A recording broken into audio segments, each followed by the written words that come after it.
Yo, what's up, people? Jason Guna here, back again with another live show.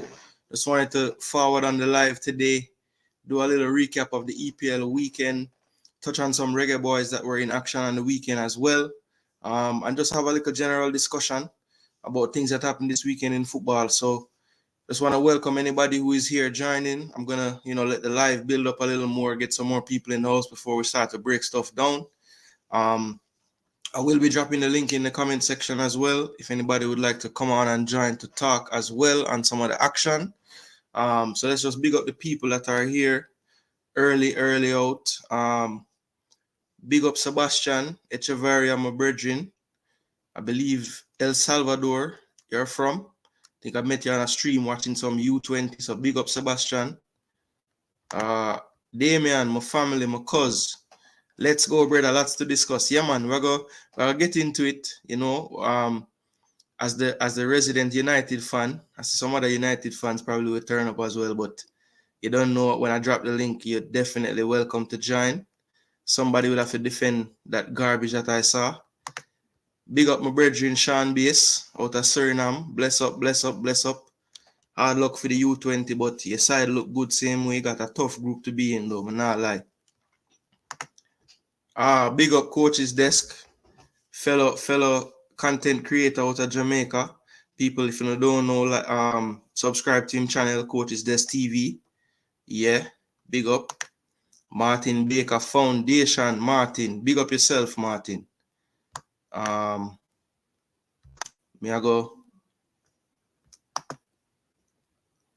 definitely make you a moderator over here. Zine Martin, big up yourself.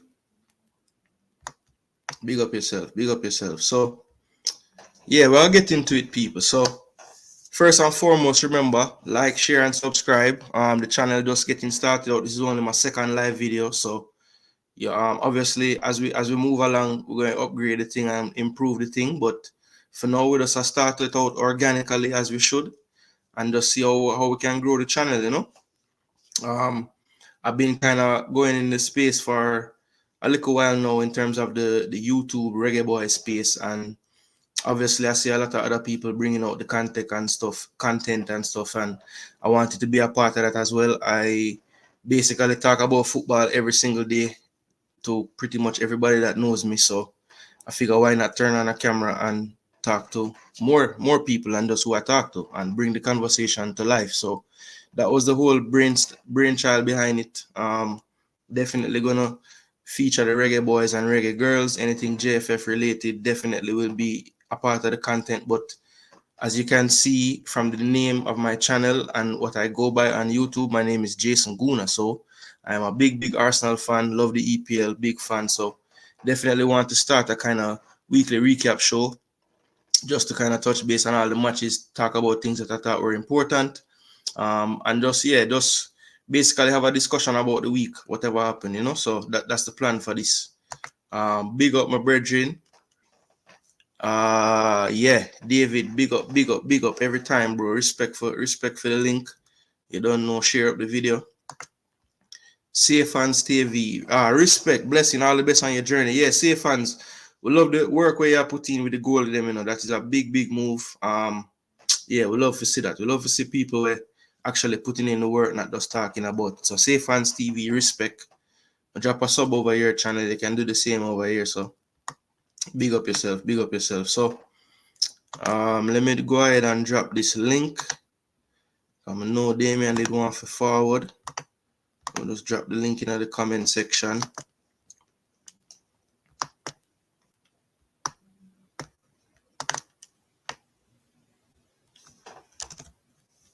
Boom. All right, cool. So that did it now. So we're gonna drop into the week of the EPL first. So first things first, anybody who there know I watch, me could see who no support in the chat. We'll go through the game them.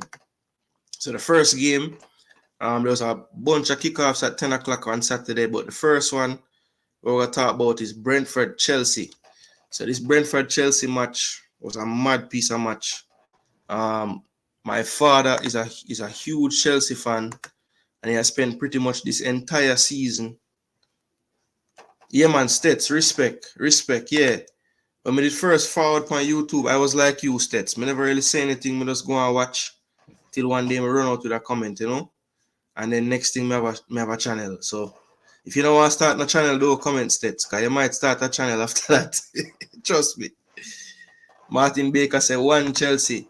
Well, you are my father, Chelsea fan. Me have a next brethren of mine, my brother from another big Chelsea fan, big top coach in Florida. I'm probably there in the comment section are quiet and wait till we don't talk about Chelsea, you know. But we're gonna talk about it anyway. Brentford, Chelsea. So obviously, Chelsea, you know, I don't know. Chelsea's a team this season is like a Jekyll and Hyde thing. I see them play against Arsenal when we played them at the bridge and we draw 2-2. And for about 75 minutes of that match, Arsenal was hanging on for dear life. And Chelsea, in true Chelsea form this season, kind of gave us a goal which got us back into the match and we were able to equalize the game and escape with a point. But, you know, on their day, Chelsea can pretty much beat any team in the league, whether it's City, Liverpool, Arsenal, whoever. But I think with Chelsea, the consistency is just not there. You know, they have a young squad. I think, you know, they're just not really clicking at all times. But when they do click, they look really good. So in any stretch of any game this season, Chelsea will have a good 10, 15 minutes. But you're not going to get 90 minutes out of them. No time at all. And that was the case in this last game that they played. For good stretches of the game, they were on top. You know, the usual suspects, missing chances. Nico Jackson. You know, for all the goals Palmer scored this season, him also been missing some easy chances as well. But yeah, for long stretches of this game, Chelsea was on top. But I'd say in the second half, Brentford probably had the slightly better the play. And the way how the game broke down, basically, there was a goal from Nico Jackson in the first half in the 35th minute. And then went to halftime. And after halftime now, Brentford was able to score 2 goals in their period where they were on top. And then Disasi was able to find an equalizer in the 83rd minute. So, you know, another game where you would say, boy, Chelsea fans would probably look at it and say, boy, we drop some points. But in the end, I think Brentford were the ones feeling hard done by and not going home with the 3 points. Brentford, a team that really need the points at this current time because they're teetering a little bit close to that relegation fight, that relegation scrap. They're only at 6 points after the bottom 3, the relegation 3. So, boy, Brentford, you know, for all their, I guess you'd say, you know, good results this season, they really haven't been able to put together a good run of results, and that's why they have been so close to that relegation zone. But I think in the end they should be safe, especially with 2 other teams, you know, way behind. You know, Luton really the only team in that bottom 3 looking like they have any chance of survival at this point. So, you know, Brentford still, I think, is pretty much safe. I think they'll be able to get enough results to stay up. But Chelsea, on the other hand, you know, I believe this result would have gotten them into the top 10. But that's sad to say. Chelsea get 3 points and only reach the top 10. But I saw it go. You know, just as I said, not a great season for Chelsea. I'm sure if my father is not here now, when he watches this back, he'll probably wish I never even talked about Chelsea in this video. But I'm going to give everybody them time. No, I don't live at LA. But up on the East Coast, I do a late night stream. But I don't know, with the family and the kids and thing, there was really no time earlier than this to jump on a live. So, you know, I don't really plan to do these this late, but, you know, today was just a thing where I'd already said earlier I was going to do a live, so I never want to make the time pass and don't do it. But, you know, people can always watch back on the replay tomorrow when they're at work or whatever. So, you don't know, I'm still going to put out the content anyway. Yeah. But yeah, as you come in, just like up the video same time, please and thanks. Where's Sean? This time good. You're a night owl like me. Yeah, bro, I'm a figure as well. Like, you know, there's a lot of people in the space that don't have them thing line up and running already, and them have certain times. So, you know, as somebody just coming forwarding out, I figure I find my little late night slot. Maybe that will be my thing, you know. Yeah, man, Real Baller. Big up, man. Respect for the watch. Respect for the watch. Like and share. Subscribe. Boy, Sean, you know, in a this category, you know, you can't say them thing upon a live, you know. Make me put it on screen, you know. So let me take it off. But them I go why you for that, bro. You know, for lay in a bed and listen, no man. See him so. Trust me, they go beat you, Sean. But I them they teach you. Yeah, so Brentford Chelsea, mad piece of match. As me say, all Chelsea fans balling, probably hate them side right now. But you know, I can see something forming at Chelsea. It's just gonna take some time for them. But Chelsea fans, Martin Baker, do you think Pochettino is the man for the long run? Like, are you why for that? Is Pochettino the manager for the long run? Why you know why you think he hasn't been able to put it together a little faster? Is it on him? Is it on the players? Who do you give more blame to? Who do you give more blame to? That's what we want to know. Who you give more blame to? Pochettino or the players? Quick answer. Yeah, people are dead with laugh, Sean. But that's true, bro. You can't say that, Sean. Even if you are there, just tell me say yeah, do something else and I listen. Trust me, bro. Big up my friend Smokes. Yeah, man. We are me international. I have people I watch from all about. Big up yourself, Smokey. Yeah, man. Gunners at them. Different gravy. We are move away today. But we'll get to Gunners. David said Chelsea need Arteta. Why? Don't make certain people here say that, you know. Don't make certain people here say that, man. I tell you, don't make them hear you. All right, people. I'm forwarding now. My co-host for the evening, my special guest. Wow. Oh my lord, people, this is a true fan. The man Yo, fling on the jersey for the for fling the it for the on, bro. stream. And this is Jaja. what I'm going to do with it. Just We're like gonna this, just gonna stay so. So yeah. them can't see me. No, but if you do that, the badge still a show. Better you pull it down further. Then you can see it's a different side. Yo, warm people. Yo, people, this is my cousin Damien. I think anybody that's on this stream now are gonna watch it back later. You guys should definitely give some thanks to the guy on the stream with me because for years he has been telling me that I need to be doing stuff like this because I just love to chat about football too much and I need to go ahead and turn on a camera and do it. So Absolutely. respect for the push D because sometimes you just need that. You need people to tell you to go ahead and pursue whatever it is you want to do. And you definitely were one of those people for me. So respect for the push and thanks for Anytime. giving us strength and forwarding on. Yeah, man. This whole idea stem from a group chat that I am in with most of my family, and we discuss football all the time. And not to toot my own horn, most of the folks in the chat would say that you know, if there's a question that needs to be answered and I haven't weighed in yet, they kind of wait until I weigh in to see where I stand on things. So I don't know what that means, people. You can let that mean whatever you want it to mean, but that's just the honest truth. And it's a part of the reason why I feel comfortable turning on a camera and talking about football because I do it every single day already. So Damien, big up. As you know, I'm just into the first game, the Chelsea Brentford game. Did you have anything that you saw from that game you wanted to add in or anything? No, I think you hit the nail on the head, man. You're just not gonna see a full 90 minutes from Chelsea any game. Much like my side. So, I mean, we'll give you a good 10, 15 minutes and that's it. Yeah.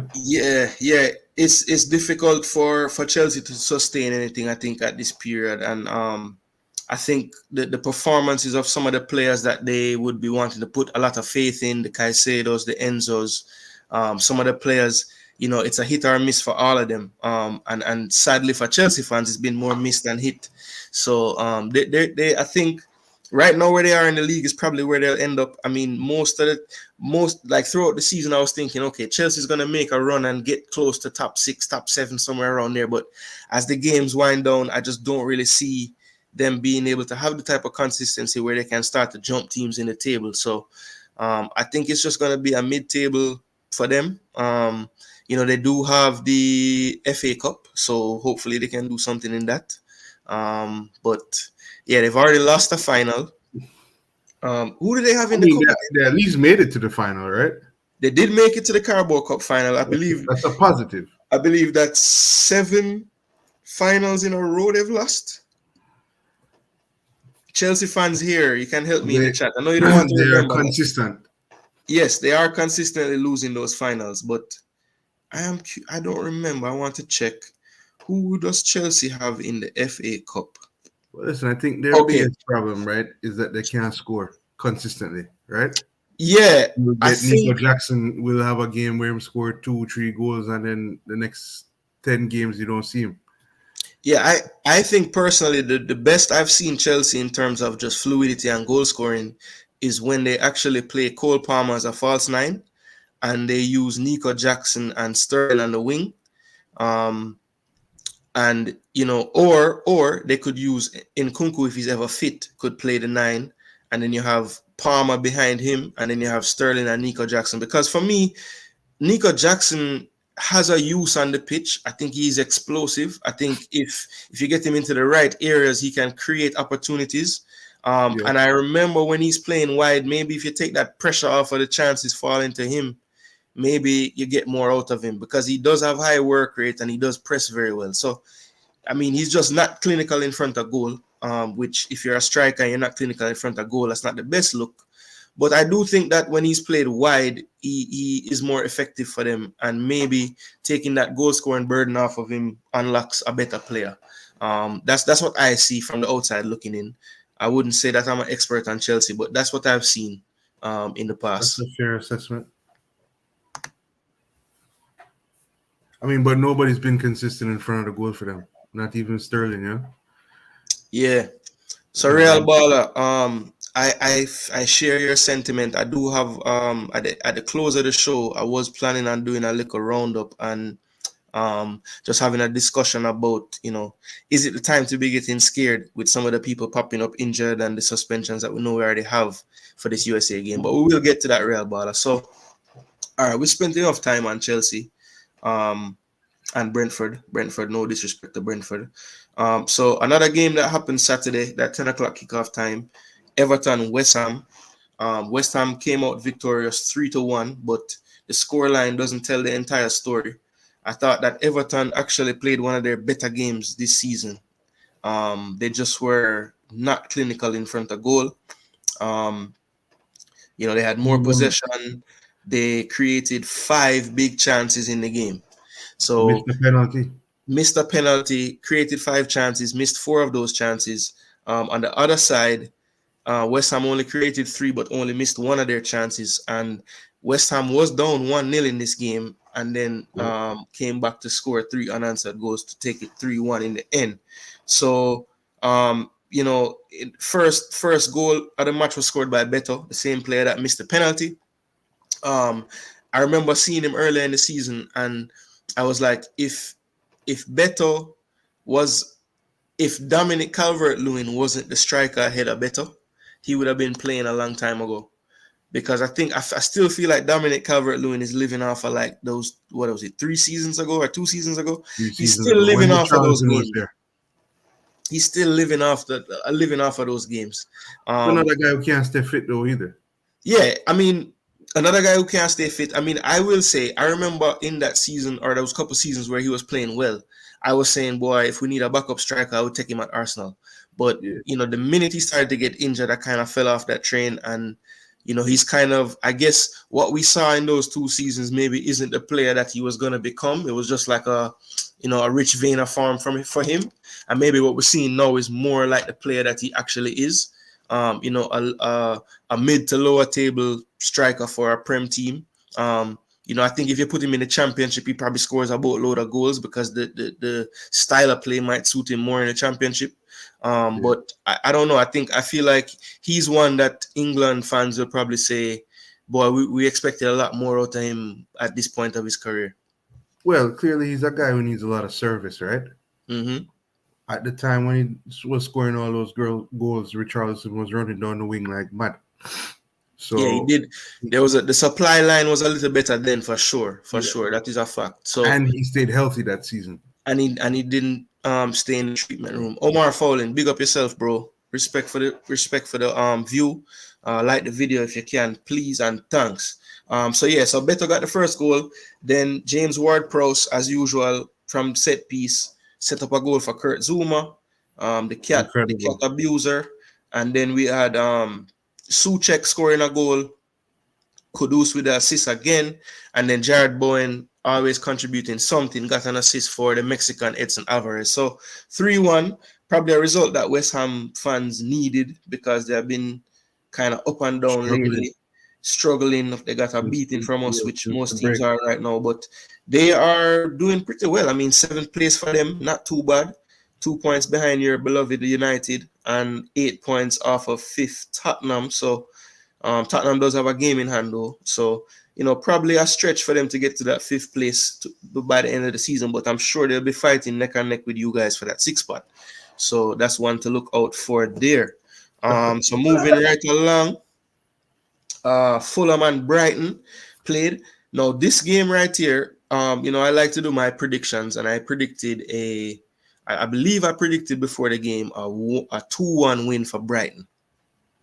2-1 win for Brighton, and that did not go what I thought was going to happen. It was a 3-0 victory to Fulham. Yeah. Now, this is a game where if you didn't watch the game, you would just feel like Fulham dominated, killed them 3-0. It was actually a pretty even game football-wise. Both teams created opportunities in the match. Brighton definitely were more wasteful on the day. But Brighton did have a lot of the play. I mean, they had a lot of possession. They moved the ball around well, but they could just not find a breakthrough. And I think if there's a player that kind of, for me, has come out of nowhere in the last few weeks that I have to give some ratings to, it's the striker from Fulham, Muniz. He's a Brazilian youngster. I had never heard of him before he came to Fulham, but I spotted him about 2-3 weeks ago playing in some highlights, and I said, boy, this guy looks dangerous. And then I got to watch him play like an actual match the other day, and I was like, yo, this guy is serious. So but I'm in like 3 fantasy leagues, and I picked him up in 2 of them, and he's been scoring me a bag of points. So Rodrigo Muniz, big up yourself. You're helping my FPL side for sure. Real Ball, I know you're scared and you're worried. I'm gonna get to the players. Don't we'll go through the EPL, and then we'll get to all the players from our Jamaica team. But yeah, Fulham 3-0 victors. Somebody that I'm gonna touch on later, and we got to But talk about Antonio did come back though, Jay. who is that?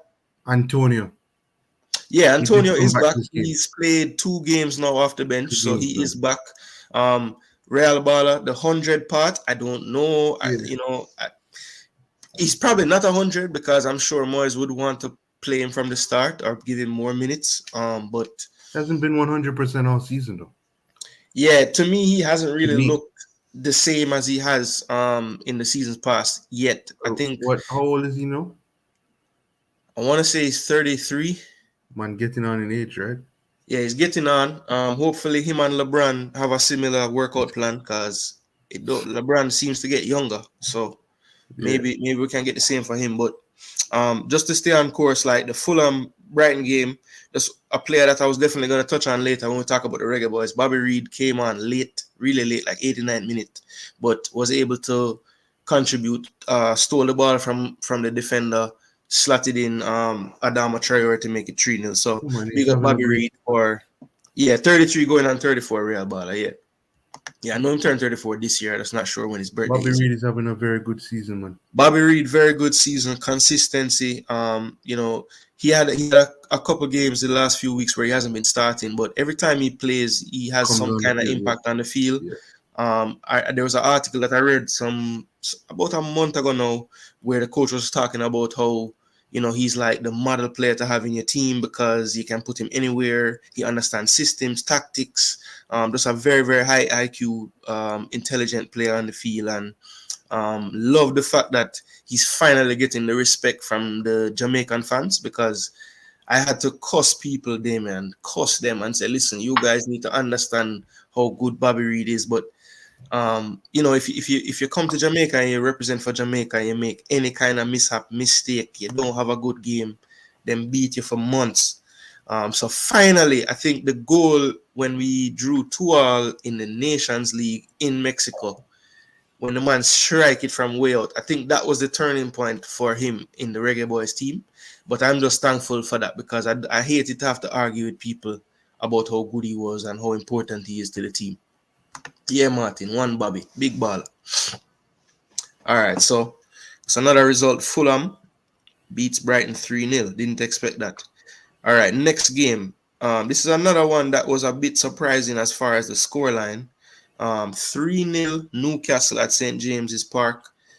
Newcastle, another team having a kind of Jekyll and Hyde season.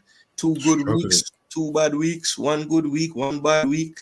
You never really know with Newcastle who's going to show up. But it looks like they're getting back healthy because when I look at the lineup in this game, Isak is back, Joe Willock back in the midfield.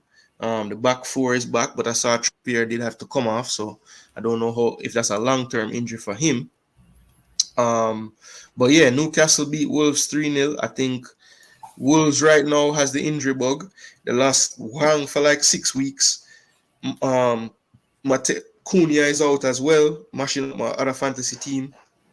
And Pedro Neto came off at halftime injured. So that's basically their front three out. Hopefully Neto is not another long-term injury, but Neto, a player that I really rate there, man. But boy, should Arsenal go for the man? The man cannot stay fit, man. I don't know if anybody should go for him for that exact reason. He can't stay fit, but man, when he gets on the pitch, man, He's a baller I a rate. lightning bolt and he's a baller, man. Yeah, man, he's a just wicked very hard baller. to keep it. But maybe he can come off the bench and be like a Trossard, right? For you guys. I'm wondering if that's what he needs to go in a team where maybe he doesn't have to play every 90 minutes So he every can stay day. fit. Because when he's fit at Wolves, guess what? He's playing 90 minutes. So, they don't really sit him. No, my thing is, is it the workload or is it just he's just an injury prone player? So that's just what I would worry about. But hey, if the doctors check him out and there's nothing crazy going on, I would take a chance on him because I think he has quality, man. I think he has quality. I mean, he's probably not a need for Arsenal right now, but I still think that he's somebody that would make us better. Just another person to have, another weapon to have. When you have all these games, it's not a problem to have another weapon, man. Yeah, man. It's never too many. Never too many. But let me just go through the goal scorers in this game. So we had Isak getting one, Anthony Gordon getting one, Finally. and Livramento scoring late, 92nd minute as well. Yeah, so all of them. It's been a long time since they played a good full 90. They've been struggling quite a bit. Yeah, they've been up and down, man. I think in that portion of the season where they had Champions League, I think that's really what got all their players injured. Well, yeah. Just kind of going through that load of midweek and weekend, and I think they're just a little bit short of that type of workload as far as a squad because the drop off from their first team to their second team is pretty large. So, Eddie Howe couldn't really take chances in any of those games. He had to play his best team. So, yeah, that's going to happen as they grow as a club.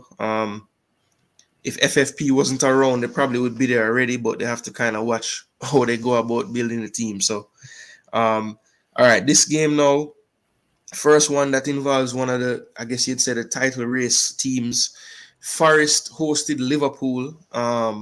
This game, for long stretches of this game, I was like this, just smiling, blow the whistle, ref, blow the whistle.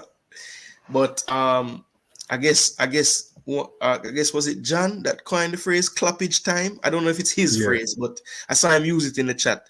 In clappage time, Darwin Núñez gets the header basically in the 6-yard box to get the 1-0 victory. This game, obviously, Liverpool being the people in the lead of the league right now, they played as such during the match. They were all over them. Pretty much chance after chance, wave after wave of attacks. But at the end of the day, Forest did have arguably the two best chances of the game. I know that Okay. Elanga was through on one, and I'm trying to remember who missed that second chance that they had. Um, was it Awani? Awaniyi? I don't think it was Awani. No, It might have but been Elanga that he's a missed both problem, chances. man. That guy. Yes, it As was. It John, was. It was Elanga that missed both of the chances. yeah, I remember the first half one, then he missed one in the second half as well. So yeah, he missed both of the chances.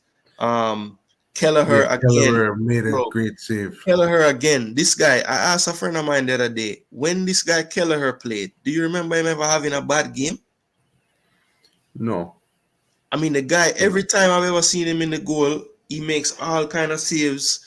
He's Doesn't really make any mistakes. He just seems to be a good keeper. But obviously he's on that team, so he won't really get a chance. But I'm sure other clubs are looking and saying, boy, this guy could probably start for us. I know there's a few I can yeah. think of in the league that could use a starter. Even the team they were playing, Nottingham Forest, because they've been kind of having a, Turner's been a very keeper suspect. carousel the whole time. Yeah. So they haven't really settled. But Liverpool again pulls it out. That's just what they've been doing. I think of the three teams, I would have to say probably Liverpool has more results like this year, where like if the ball just bounces a one way or the other, maybe they drop some points. But Liverpool always find a way. That's one thing I have to respect them for. Like they always push till the final whistle. And most of the time they end up getting over the line. Although he scored the goal, if it were left to just him, they wouldn't be where they are. Who's that? Right? Nunez. Nunes. Yeah. Yeah. Um. If it wasn't for Jota and it wasn't for Salah, I think they would be struggling. I mean, Diaz doesn't come through. Diaz have what, 7 goals this year? Yeah, Diaz. I You will. I know? will say Diaz for like his lack of goals though. He's pretty much the Hustle. His one. work rate is Yeah, he's amazing. the one right now that's kind of like pulling the strings. I think him and Alexis McAllister have really stepped up in terms of Yeah, creating McAllister has chances for changed the them. season. Yeah. McAllister, I believe, had the assist, if I'm not mistaken, for the cross. Yes. Um, and but you're right. If this continues where Jota is out, Salah is out, which Salah is Salah out. should be back Hopefully. soon. But Back if next week. if this continues for like another week or two, I think Liverpool might run into some issues. But at the end of the day, I wouldn't really put it past them to just find a way anyway, because even like what they did in the cup game, players that we'd never heard of will just pop up and play well. Everybody that they've used so far this Sure. season that we didn't hear of has Sure. been Sure. good. Bobby Clark, And Connor Bradley, Jaden Dans, like all these guys, just I didn't know good them, point. but they look Sean, they good look point. fine. They fit into the Endo system. looks They really just good. press like the rest of them. They do everything Yeah. like the rest of them. So I mean, at the yeah, end of the Sean, day, that's they're true. very well Endo coached. deserve a shout out too. Yeah, Yeah, Endo this whole definitely deserve season, a shout out. Endo has been amazing.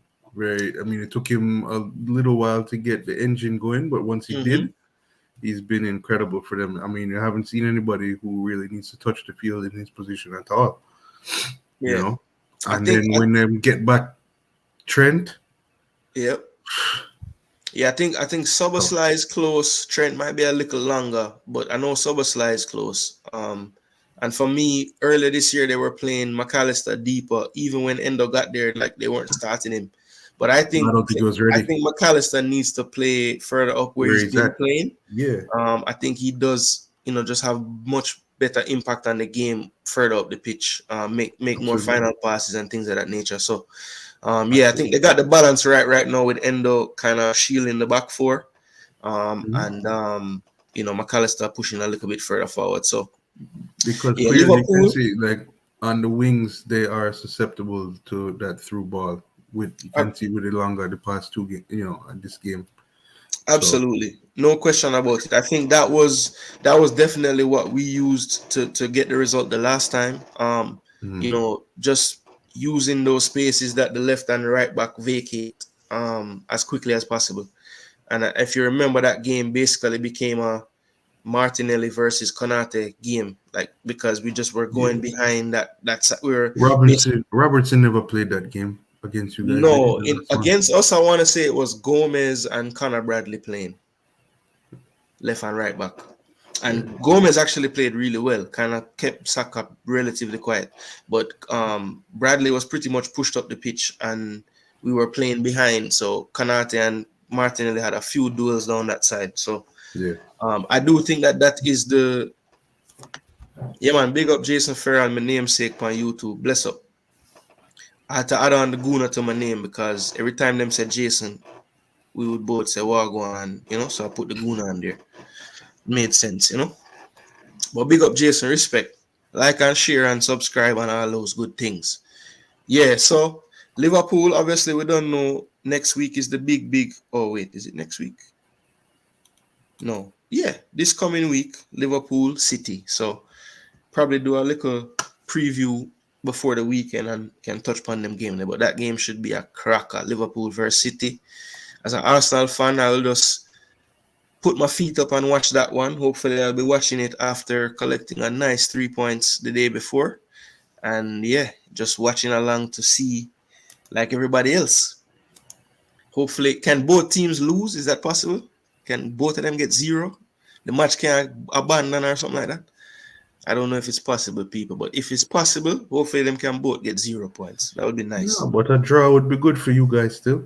Yeah, man, a draw would be fine. Yeah. I would take a point. One And thing then that 3 for you guys, and you're good. You're in first. Cecil Bell said 1 Liverpool, but a Tottenham on my side still. Cecil, me not understand how this work. 1 Liverpool number 9. Sunglasses, man. But a Tottenham Cool, on man. my side still. So you're a Liverpool man, but a Tottenham on your side still. What that mean? You like you live a Liverpool? Cecil Bell, let me know what that mean. Me don't know what that mean, Help me out. That's what we just do a while ago. Okay, there we go. Ferran, what you laugh about, bro? Sean, what? It's a troll thing, it's a bad thing. Me don't understand. Man. 1 Liverpool number 9. But a Tottenham on my side still. Okay, yeah. So, all right. So, uno just a laugh after that comment there. Yeah, that comment is strange to me, bro. May I try like decode it and may I struggle. Some alternate reality this man living in. Must, bro. Me no know. Man saying he's a Liverpool man, but a Tottenham on his side. My word. It's a history. All right. So, all I can say about Liverpool, they keep getting the results. Right now the league is not about style points, and I'm sure they don't care how they're winning as long as they win. But I think one of these days, man, from what I see, them luck are gonna run out, people. Them gonna drop some points soon, Obviously, this is a big opportunity this week, but yeah. Okay, so we are keep with the trend. 1 Villa number 31, but a gunners on my side. All right, cool. So basically, Cecil Bell rate Nunes, but Tottenham on his side. Boy. And David rate Bailey, but a gunners on his side. Yeah, Bud, you're right. He sucks. Just a big up them bad. Yeah, Cecil. So you mean bad meaning bad or bad meaning good? Most time bad mean good, but we're not sure. Yes, Cecil Bell. That's why when you do them late stream, you have to make sure say, man, them not drunk,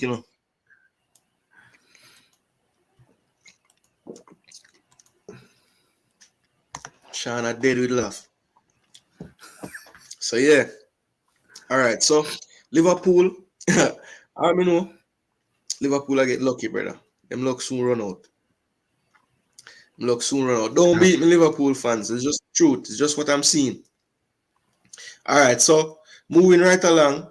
Next fixture we had was the Scum Tottenham Spuds versus Crystal Palace. So Crystal Palace, as you know, just got a new manager. So most of the time when you get a new manager, you might get that little new Bounce. manager bounce. But And they got it. they did get it. They had some decent Yeah, results. yeah. I think who them mash up aside last First, week. yeah, the first game he got a 3-love, I believe he won the first game. And then this Yeah, game, they did win last week. I can't remember which side they mash up though. what? Hold on, let me look. Let me look. Yeah, they mash up Vincent Company last week, and them get a good draw at Everton before that. So yeah, they were, for them that's like great form. So coming into this game, they were on good form. They do have some They injuries, really but they had were this able game. to welcome back Eze, which was big for them. Well, he scored the Still goal. no Elise though. Yeah, he scored a rotted free kick. Mhm. Very, very lovely free kick. Actually gave them the lead in the second half. And then Yes. Teamwork Spurs turned up. just Spurs came at them like an avalanche. But to be honest, Spurs pretty much was on the front foot the whole game. Um, you know, except for the odd counter attack, I wouldn't say Crystal Palace had that much threat for them. But Spurs, with that high line, definitely will always be a chance that they could give up some chances. I think right now when I watch Spurs, it reminds me of like when Arteta first got to Arsenal and he was trying to play like City, just press everybody, but we would just be so exposed at the back. So no matter what team we play, it's like a back and forth mad game. And if Ramsdale don't make three big save, we draw. So like that is kind of what Tottenham remind me of. I think the difference with Tottenham is they maybe I don't think they like transition as fast as we used to. I think they're quite fine just building up kind of slow. But in terms of how many people they put forward, like Romero might be playing center forward in an attack just because that's just how the coach don't care if they play like that. He just let them do whatever they want in terms of attacking. And then people will fill in for each other. So yeah, I think Tottenham is a really suicidal ball game them play, but it's exciting and they're going to create a lot of chances. Um, One thing that stood out to me in this game was that Timo Werner scored a goal. So let's just clap for Timo Werner for scoring a goal. No, yo, Big don't do up him Werner, like you that. score a goal. Don't do him like that. Since him come back to the EPL, he's been pretty decent, right? He's had, I think he has like 2 or 3 assists and now this goal. So maybe he's heading down the right path. Yeah, I mean, why I don't know, but all I know is Timo Werner. The man is a good try king.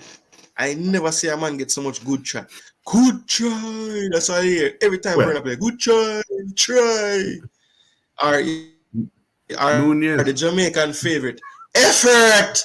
Effort, you effort. Beer effort. Every time. Effort. Effort, Werner. Believe me, man. that's fair. But another player that I think like deserve a lot of credit. I don't really give him like I rate the player, and it's sad because he play for Spurs, but I rate him. Is Brandon, Son, Young Min Son. Man, body's a shame, bro. One of the best players I think in the world. Like maybe not top five or whatever, but I just rate come him. on. I just rate him. Yeah, that me I realize, real baller. My internet I move kind of shaky right now. I don't know why. Look like we are right now though. But yeah, Son, man. Son is a big, big baller, man. I hate that him been at Spurs so long. Going go down as probably one of Spurs' best players, but is a player that I have to give respect to no matter what club he play for. I just think he's a quality player. Always seem to turn up like when they really need him to turn up and do something. So those are the type of players that I have to give ratings to. Also does it at international level as the only player, and well, let me not disrespect other players, but the biggest player on the team. Always seem to turn up for them as well. So yeah, I bro. We think I know. think honestly, I think Crystal Palace kind of gave them this game, because You think so? unfortunately for them, Eze had to come off because he's, fresh back from injury. So he came off, right? Brennan Johnson came on like shortly before he went off. And then they brought in the young lad, Mm-hmm. Franca, her name. Mm-hmm. And then, then they took out Wharton, they took out IU, and then that's when all the goals scored. Yeah. It I just, saw that. I saw that change. It was like a triple change yeah, it where just changed the they like game. did a whole squad rotation. Edward, Yeah, Franca, and somebody else, and they took off AU, Eze, and whoever else was yeah. playing up there. If And they and just then slow when the game Johnson down, came in, I think what's that? if they just slow the game down and let those guys take some time to, and build up the game a little slower, they maybe are in that game. They maybe are one love at 80, 85 minutes. Well, I think one of the reasons why it's tough for a team like Palace to slow a game down against that team like Spurs They were is they coming. don't really have they From don't this really Korean ever. have they don't really have the technical ability to play out of a mad press like them. So it ends up becoming a track meet, which is what Postecoglou wants. Um, and Brennan Johnson again, definitely contributing for Spurs. I figured in that system he would do well because he's a player that in space on the counter can damage Mm-hmm. you. And Tottenham have a good system that will isolate the wingers at times. So I figured he would be somebody that would produce at Spurs. I think he had 2 assists when he came on, or maybe one goal So and an assist or something like that. I know he had something in the GA column. he, I don't remember he exactly what assisted it was. on Werner's goal and then assisted on Son's goal as well. Yeah, so I thought he had 2 assists. Yeah. Yeah, so two contribution. Werner, Romero, and Son with the Son. goals. So Yeah. 3-1 to Spurs. I saw a question which I will go back to later, but I just want to show it again. Who has the better chance of fourth, Villains or Spurs? All right, so after we talk about Villa game, I will revisit this question. All right. And I don't think he's the tallest Korean ever, but I'm sure Him he's one looks of the so. taller ones. Sure. All right, so we don't have long to wait to talk about Villa. The next game, the last game of Saturday, a full Saturday, was Luton hosting Aston Villa. Now, of course, most Jamaicans right now, this is like their second team because Leon Bailey plays for them. Or a team, I won't say second team, but a team that they always would like to see play. So, like most other Jamaicans, I watched this game as well. Um, and I think Aston Villa, I don't know. I feel like Aston Villa are doing really well to be in fourth place right now. But I just feel like Aston Villa is going to have to win every game for the rest of the season. 4-3, 3-2, 5-4. Because I think the way that Emery is playing, I don't really think he has the backline to play that style for it to actually work. Because most of the most of their defenders, especially their centre backs, are not the quickest players. Like Langley, Paul Torres. Konza has speed, but he's been playing right back a lot. Diego Carlos is not really the fastest either. Um, and he kind of plays this like really, really, really suicidal high line. And I would also say that some of their players, like in midfield, like Douglas Luiz, Bailey, who plays on the right, they're really not the best like tackling players. So I think there's a couple pieces in that system that really don't match with how he wants to play. Because if you're gonna play such a high line, you have to have athletes on the back line or better athletes than they have. Secondly, if you're gonna play a high line, you want to be able to press the other team when they're coming out because you don't want to give them a chance to just play a simple pass over the top. And I feel like at certain parts of the field, they maybe don't have the players that match what Emery would really want.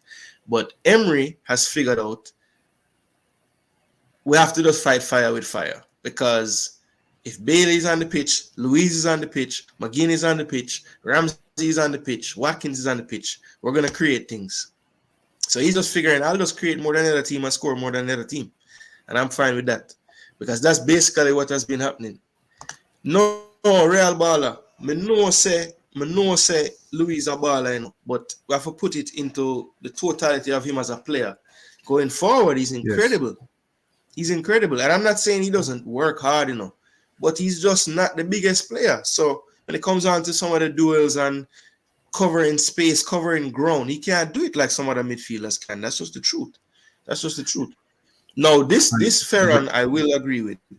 Injuries to his defensive line plus that Kamara blow might be a factor. That is true. Yes. Ferran, look at the starting back line when it's all fit. And the players still don't fit a system like that. Honestly. Luka Dean and Moreno are not the fastest players. They're technical left backs, right? They're very technical. So going Yeah, and forward, they're Dean not going has to lose you the definitely ball. They lost a can step. build up, you know. And Dean, even when he was younger, was never a fast player. He was more, he beat you No, with but he's technique. lost a step, you know. And he has lost a step over the years. That's true. I do agree with the Kamara one, though, because I do think that right now, the way they're playing, it's Louise and McGinn playing that double pivotish role. McGinn has obviously more license to go forward, but I think that's a part of the reason why Yeah, they're a little madman. more open right now. Kamara would actually sit and actually be there to kind of be that shield.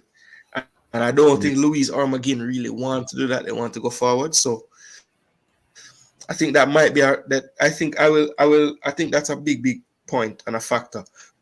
Kamara injury does upset the balance in that midfield for sure. Yeah, For and the sure. But Torres just injury a little bit definitely on the hurt game. for a while. The Torres injury definitely, even though Langley has been doing okay, I feel like Langley is just the type of guy who will play 70 minutes good and then make 3 mistakes in 10 minutes for some reason. He always have a issue in the game.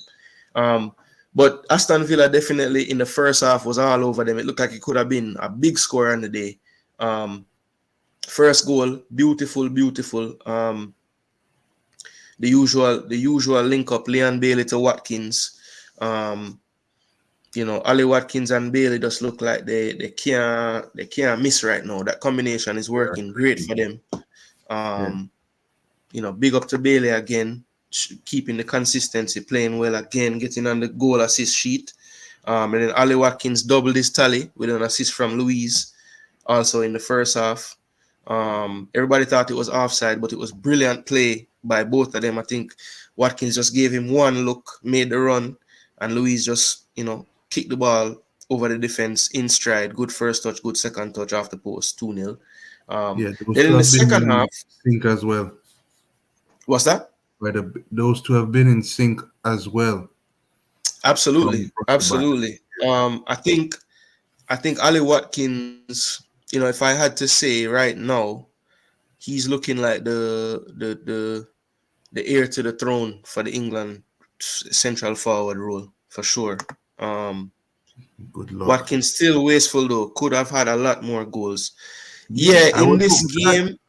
in this game, that's true. I feel like though it's something that what strikers in the world? I mean, it's a little bit off topic a little, but what strikers in the world do you think are the most clinical? Give me 3 names of the most clinical strikers in the world in your eyes. And the reason why I'm asking this, you're gonna say names, and I can point to days when they were wasteful. So I don't know. Yes, he could have scored more and he was wasteful on the day, but he's still a clinical striker. He's still getting into positions to score goals. But yes, he could have had more than 2 on this day in the first half. He could have had like 3-4 goals in the first half for sure. I remember. I know one time Bailey put him through and he maybe kissed the post, like almost went in before he scored the goal. So yeah, that is true. He did waste some. But for me, clinical strikers, Harry Kane, Haaland. Ivan Toney, Erling Haaland, and look on Haaland this last game. The Yeah, man yeah. missed the easiest chance ever. Jano. Yeah, Jason, that's all me I say. Big up yourself. Respect for the check-in. Sean, you're a troll, man. Whisper. Soon come, soon come. Yeah, Ferran. Like Holland clearing one off the line for Anana. Know yourself, nobody follow him up, They say Whisper the most clinical. But yeah, this game was a mad piece of game because in the second half, Luton is like them realized they were at home and them start playing like Luton. So they got two quick fire goals, 66, 72nd minute. Tahit Chang. Tahit Chang, I want to say, didn't Tahit Chang play for He Curacao played in for the us. Gold Cup? Oh, for Curacao? Well, he No, used he to played be, for yeah, he Curacao? came from United. No, I Yeah, thought I he want to played for say, Netherlands. anybody that know Tahit Chang played for Curacao, right? No, I In the think Gold doesn't Cup. he play for the Netherlands now? I don't think he ever got called up for the Netherlands.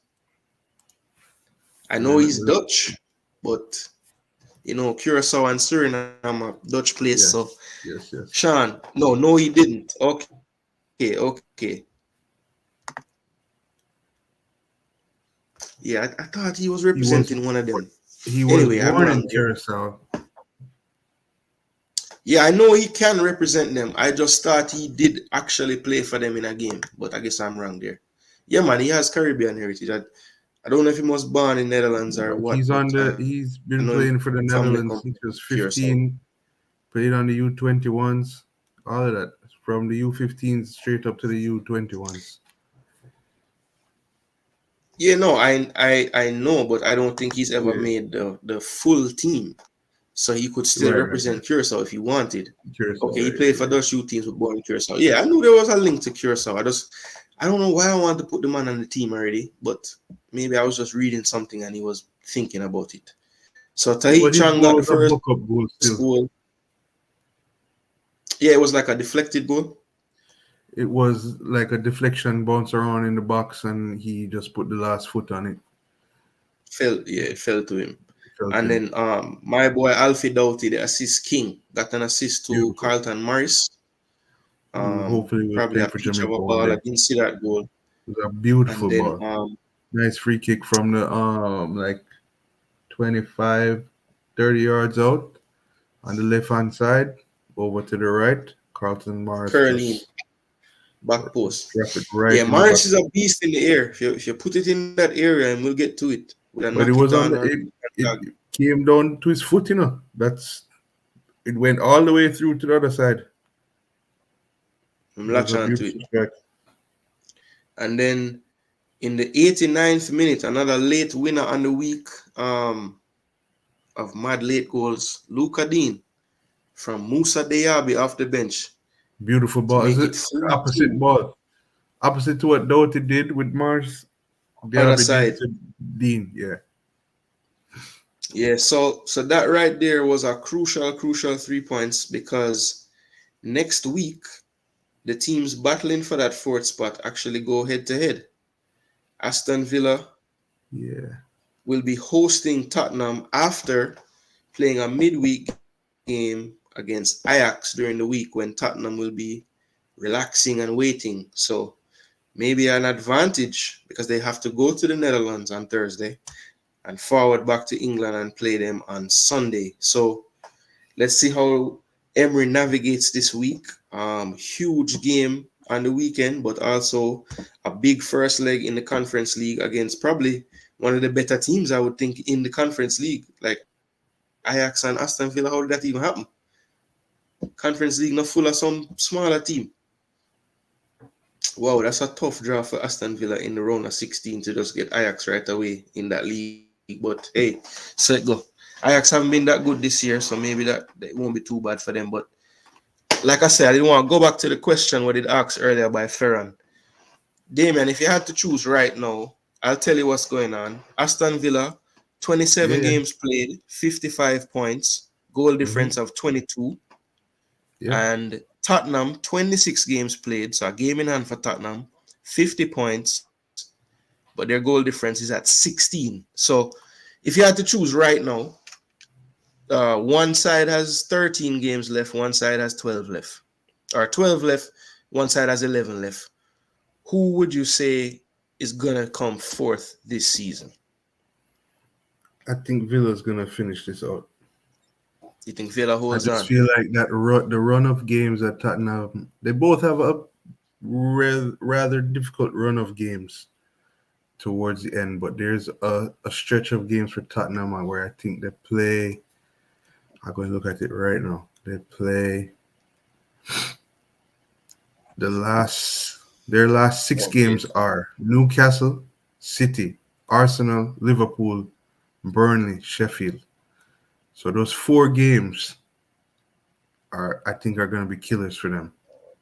The Tottenham, City, Yeah, Arsenal, that's Liverpool, they not must be the Newcastle, only City. team in the Premier League that have. They're probably the only team in the Premier League that have all three of those teams left to play. 4. Um,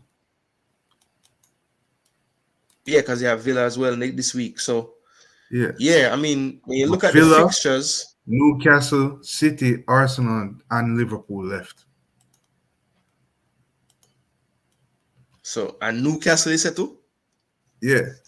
So they Damn. go Newcastle, then City, then they play Arsenal, then they play Liverpool. Then Liverpool, So brutal. those 4 games I think are gonna kill them. Well, Damien, I'm looking at Aston Villa, and it's But like they like I have the said, same schedule. very They have Tottenham interesting this run week. as well. They have Tottenham this week at home. Right? Then they have West Ham, Wolves. Then play City City, at the Etihad, Brentford. Brentford. Then play Arsenal at the Emirates. Yeah. Then play Chelsea at home, Yeah, but the and they Chelsea also game, play Liverpool at home. yeah. So I mean, I say it's kind of both teams have tough schedules running in Yeah. when you look at it. I No, I all just right. think So those 4 games in a row for Tottenham is gonna kill them. that stretch, yeah, Yeah, that's true. It's it's tough a to have whole them back month to of back to just back like that. yeah. It's tough to have them back to back. So yo, one of the thing, people, we give our take. Damian, same thing. Villa hold out. I tend to agree with him. I think Villa does hold out to get the fourth place. I think they'll have enough firepower in the end to score the goals. Watkins on fire, Bailey Yeah. setting him up. I think they have enough. Luis doing his thing. And if them win this weekend against Tottenham, This weekend will say a lot. I think that that's why the question this week was good timing, because I think after next week, it might be a little more clear who's going to get it. But before this week is a good question to ask, because Tottenham does have a game in hand. So if they win this game and the game that they have in hand, then they'll have the advantage. But look, I think right now Villa, Sean is going with Spurs to get fourth. If Villa win this week, they might get top 4 based on them form. Yeah, Martin would yeah, agree with so. because they Because if they Villa beat also play Tottenham, in right? Europe. That's true, Sean. That's gonna hurt them. Where's D? Sean, I don't disagree with you, Sean, but I think that their form will take them through West Ham, Wolves, Brentford, Bournemouth. Chelsea might be a tough game, depending on where Brighton is at that, and early Yeah, May. because Brighton have Europe right now. So if So Brighton is still in a Europe competition and they're in 10th, 11th, can't do nothing. and Deserby will they're play some inconsistent too. youths in the league. You never know. Yeah, they're inconsistent too, Brighton at this point in time. I mean, you don't know what you're gonna get. Joao Yeah, Pedro's Brighton. still not back, right? Or is he No, back? Joao Pedro is not back. Him and Cunha, man, they were firing for me in FPL and they're both gone. Yeah, and then Welbeck, you never know what you're gonna get on My any baller. given week. Love him, but you never know what you're gonna get. Ferguson is out still, right? Evan Ferguson, I haven't seen him lately. No, so he must be Right. out. And He's Matoma is out actually too. been out a lot this year. And Matoma is Another out one right now that too. who? Matoma. Yep, Matoma out. He's been out. I think Solly March been out the whole season, just about. So maybe all right. So maybe Villa lose or they should lose to City. They should lose to you guys. I think they're going to give Liverpool a run for their money, and definitely, I think they beat Chelsea. Yeah, well, I think the first step for Villa is this week. You know, Yeah, they're absolutely. hosting Spurs. You cannot lose all 3 points. You know what I'm saying? You have to end up with some kind of points in this game just for the psyche of your team in going into this run up. Um, but I'm interested to see how Emery plays this week out because Emery is the European Cup competition king. So not saying he's gonna prioritize the Europe game, but he's not gonna want to not have a good performance leading up to the Tottenham game. So I'm just interested to see how he rotates the team. Actually, very interested to see if he starts Bailey actually because Bailey typically is not someone that you want to play Doesn't be 90 starting. minutes 3 times a week. Yeah. He did come off in like the 70th minute for Diaby. Maybe that change was like looking ahead to knowing, okay, he's gonna have to play Thursday as well. But let's see how he manages the minutes this week for the whole team because I think if he overdoes it, they'll start to get to that red line where injuries could occur by the weekend. So let's see how Emery play it out. Um, all right, so answer that question there. Sunday we had 2 matches. Really quick, I'm not going to talk about it too much, but Burnley and Bournemouth. It was 2-0 to Bournemouth on the road. Vincent Company basically have a job right now because he's Vincent Company, I guess. Because most teams with these type of results, I think that's 20 L's now for the season. Mad But amount what of were they really losses. expecting?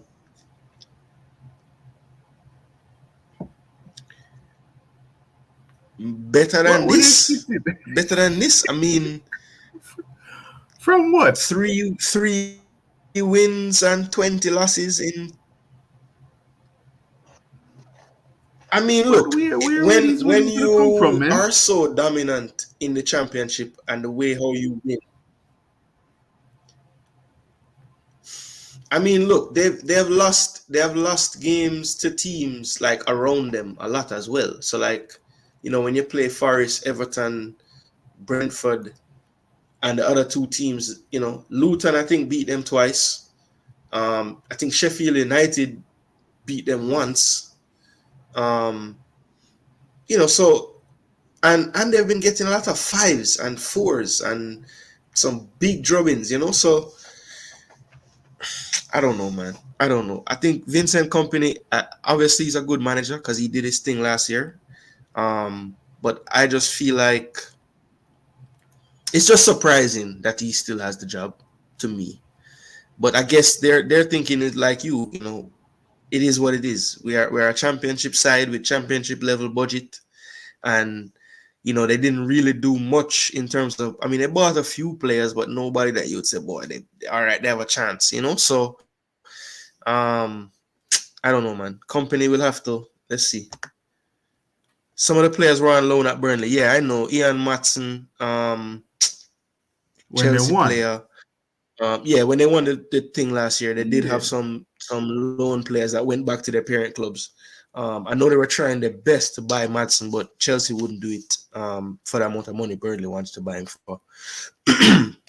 But yeah, I think at the end of the day, though, Sean, like it has to be better, though. I mean, you can lose every single game, but have they even been in games? Like I don't know. I don't know. I don't know. I don't think it's been enough. Maybe firing him is not the right move, but it's just surprising because the club that's on the same amount of points as them, almost the same goal difference, everything, has already fired their manager. But company there hasn't even been. I haven't heard Who, anybody Sheffield? say anything about. Huh? Sheffield? Yeah, Sheffield had what his name Heckingbottom or whatever his name is, and now they brought back the old manager Wilder. Wilder. So they fired the other guy, bringing Wilder, but Burnley hasn't made a move. So it's surprising how one club dealt with it and the other one deal with it a little different. But I think Company is seen as like one of the next potential really good managers. So Burnley probably just like, yo, we have more time for you. You know what I mean? Um, my thing is, I hope that Company, if they show him the loyalty and they go down, he doesn't leave. You should try to bring them back up at least. That would be good of him if he did that. So hopefully he does. But 2-0 to them. Bournemouth now pretty much, almost close to safe. 31 points, 26 games played. A good stretch above the 18th place team, so that should be good. Yeah, Martin Baker, may agree, bro. It's the name. The name is saving him because his name is Vincent Company. It's really helping him out a lot. But we But can't yeah, say that, guys. I mean, there's other coaches with names that have been let go for far less.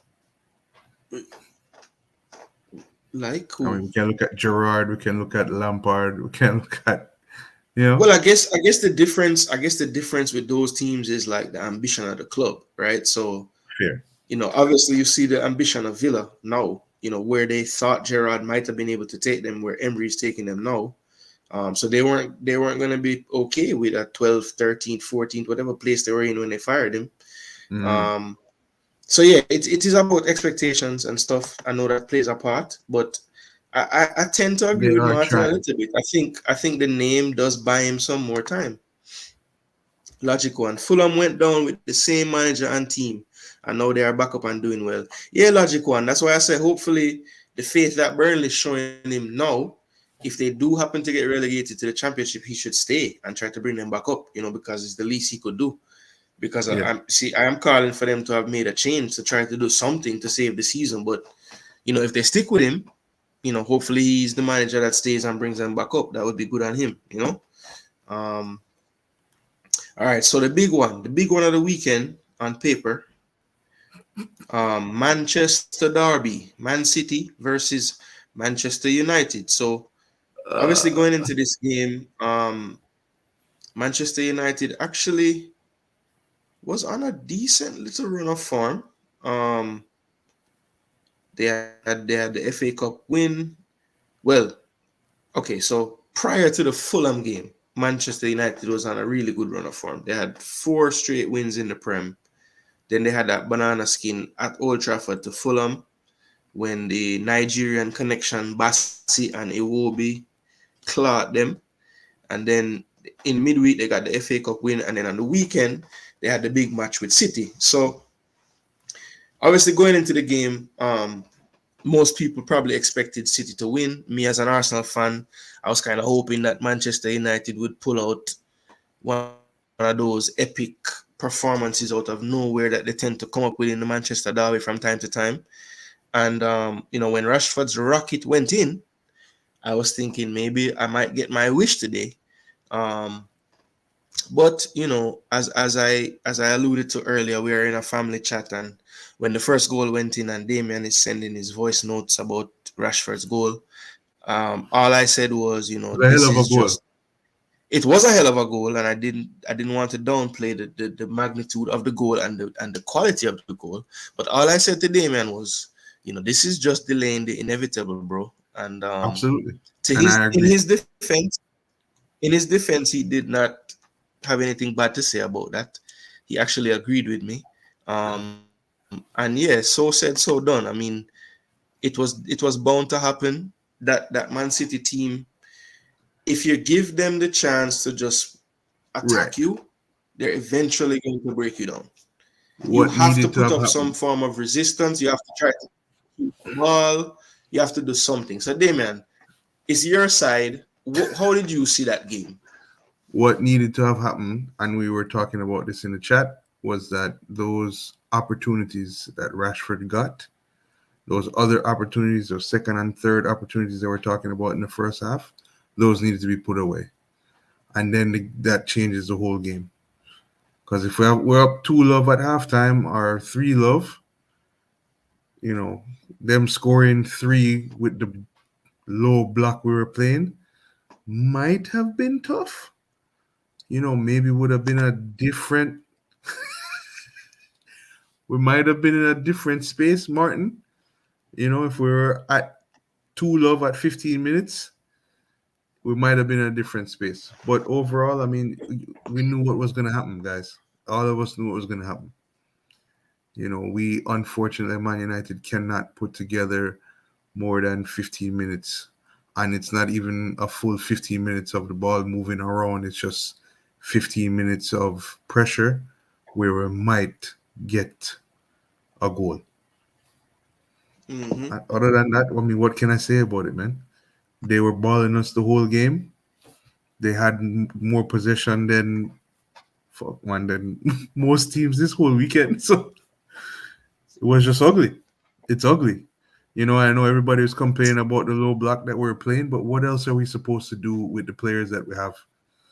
I can't see us making a push to pressure that squad high up the field. That game would have been 6-love early. We would have looked like Sheffield against you guys today. Hmm. Well, look, to me, it's one thing to look like Sheffield because you're Sheffield. But at the end of the day, you guys have to remember who you are. And I feel like even Pep, and I know you're not who you were, obviously you're not. But at the end of the day, the jersey, the team, the color jersey, that stadium, you guys in that stadium, when Rashford scores that goal, right? I'm not saying you need to like all out attack. The game plan could work. It was working to some extent. I mean, you guys were getting the counter breaks, where as long as you connected with Bruno in the middle, Garnacho or Rashford, one of them were in the channel, and it was there. It was there. It was available. My thing is, have a little more belief. Just a little more belief. Just like you, because you can't. It became a training session, a defense offense training session, and to be totally honest, it maybe could have worked like that. But I think what really killed the day, man, not only Rashford not converting those extra chances, I think what really killed you more than anything was when Evans had to come off. When Evans had to come off and Lindelof moved to the middle and Dallo went to left back and the 19-year-old kid went to Absolutely. right back, I think that ruined every chance you had of sitting back and defending the whole game. Because Absolutely. Lindelof is a player that no matter what position he's playing, he's like he has to chase whoever he's marking on any given play, he will run with them to the bathroom. Literally, he gets drawn out of position more than anybody I've ever seen. And And that is McTominay. literally what Man City wants. Man City wants, because basically, you know where Haaland is going to be, but what Man City does really well, they'll have another player close enough to Haaland to also occupy somebody on the back line. And once that player realizes that he has a defender on him, they will go into some random space wide or way deep, and that idiot will follow him all the way, and that's when all that extra space comes into play and they overload you and they cut back and it's a goal. And that's literally what they did. Evans and Varane were disciplined enough to not chase anybody out of the zone, and Lindelof didn't have the same discipline. That's He literally how you doesn't. guys started to get opened up. Look at when the goals were scored and when the subs were made. To No, me, I that's what agree. changed the entire game. I agree wholeheartedly. I mean, there's not much else to say. And you I can't mean, go and around how the sad. Rashford Honestly, misses though, and all that. I just think that the Rashford misses put us in a different place, right? The What does it say about your squad when Johnny Evans is the linchpin?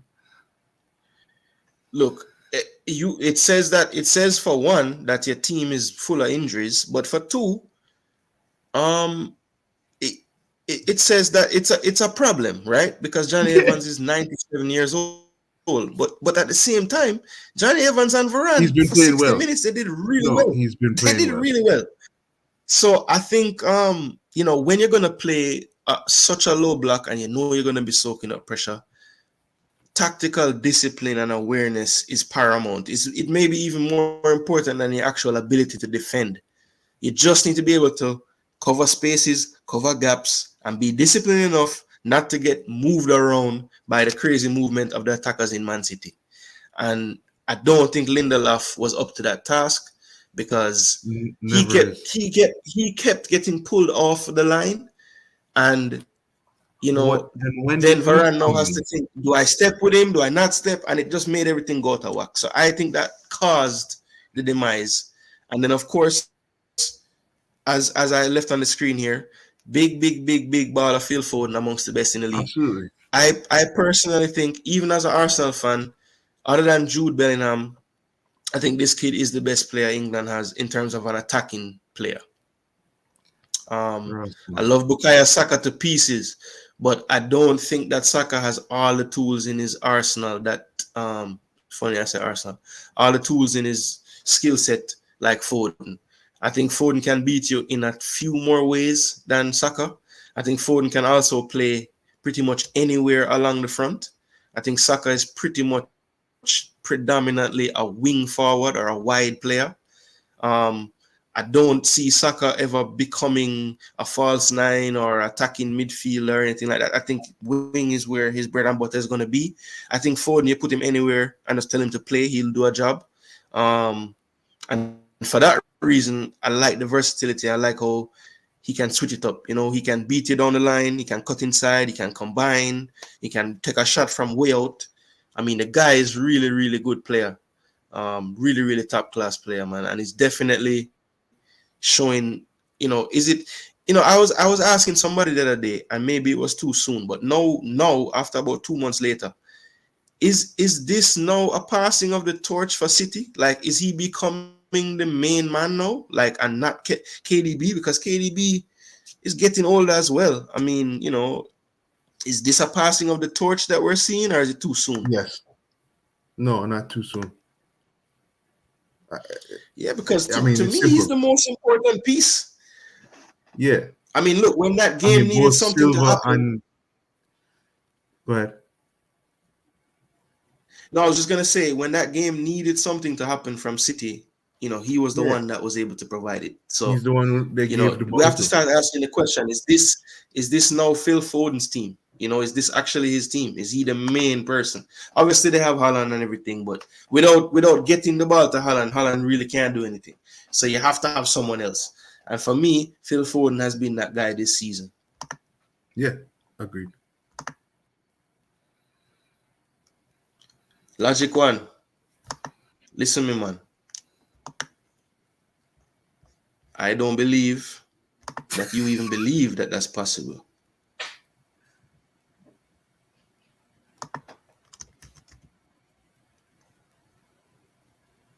No, man. Yo, what is happening here?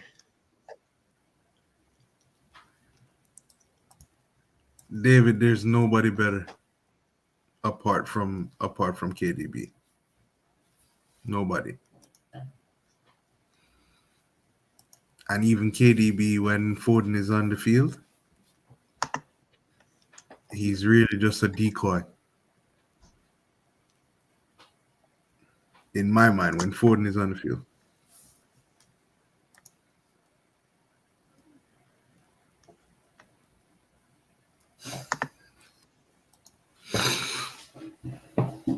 Wow. But logic one, that not possible. But them to go all the way for the Champions League final. Them not in the Champions League, boss. No, next year, next season. Oh, okay, next year him talk. Yeah, but bro, Rashford, me no know. What the man first, when him scored the goal, him was, what him did name? Cashford. Then the man turned to Trashford. Then him turned to Washford. The man turned everything but the real thing.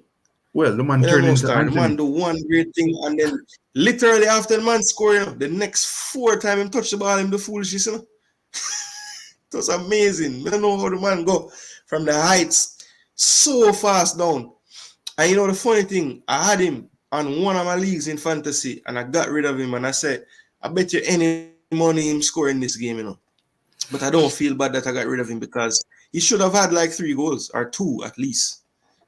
At That's least. what I'm saying, man. That's a game changer. Yeah, and I still think they survived all of that, Damien. They were what? When was the first goal? Like 50. 56. How many minutes score? 56 minutes. 56 minutes, right? And Evans last 13 more minutes. And then they end Rashford up came scoring off the two. before him, right? Rashford No, turned into so Anthony. how it did go? Evans lost till the 69th minute, and then Kambuala come on the youth, and then Rashford came off in the 75th. By the way, what did you make of his attacking subs in the game? I mean, is it an issue? Like, do you guys have a game this week coming up or something? I mean, what am I to make of them? We took out No. Garnacho at My point is, 82nd. when he took off Rashford, not saying Yeah, Rashford was doing anything. No, it was the 80th, no, 75th minute. He took off yeah, Rashford. yeah. And I'm like, okay, Anthony's coming on. But my thing Why? is Anthony going to run behind the defense? Maybe the No, hope just is like that. tactically it didn't make sense. Your only outlet was Garnacho and Rashford. That was it. And then Garnacho came off 7 minutes later. And then he took off Garnacho and brought on But when you look at Fosun. What the heck Rashford, is Fosun honestly, going to do? when you look at Rashford running around and not even full speed, Yeah, but Damian, at the end why of the day, anything could happen? is okay. Rashford I is would rather capable of the you'd goal rather he it fall scored. to Rashford than Anthony. That's it. I mean, no Sure. matter how much you cuss him, if a chance fall, you're going to want him to get the chance. And even if him don't get the chance, if a ball play over the top, there's no other person on the team besides Garnacho and Rashford to do something with those balls. And he took both of them off before the game was over. It just didn't make sense. That's your one Unless outlet. they're You just took off tired, your man. outlet Unless to they're get just out. worn out. I mean, that's I been the buzz, guess. right? That But they're all complaining about they're tired. Too much running. So maybe I'm just tired. I don't know. Put on some fresh legs, see what happens. But Anthony not scoring any goals. Give the young youth Anthony scam. what a foolishness. Isn't that Anthony, Yo, I think my screen did that freeze. No, it's you are freeze. What am I know? Apart from Martin, it's not KDB, Anthony though, It's a failure to pull the trigger on another transfer, and you wait until the last minute, and then that's what you get stuck with. And you know what the duck gets, so just No, Damien, what you talk about? The man wanted Anthony, bro. I don't know last minute nothing. The man wanted brother, Anthony. go back and look at everything. A Ten Hag brethren, bro. Why you say him never He want is Anthony? Ten Hag.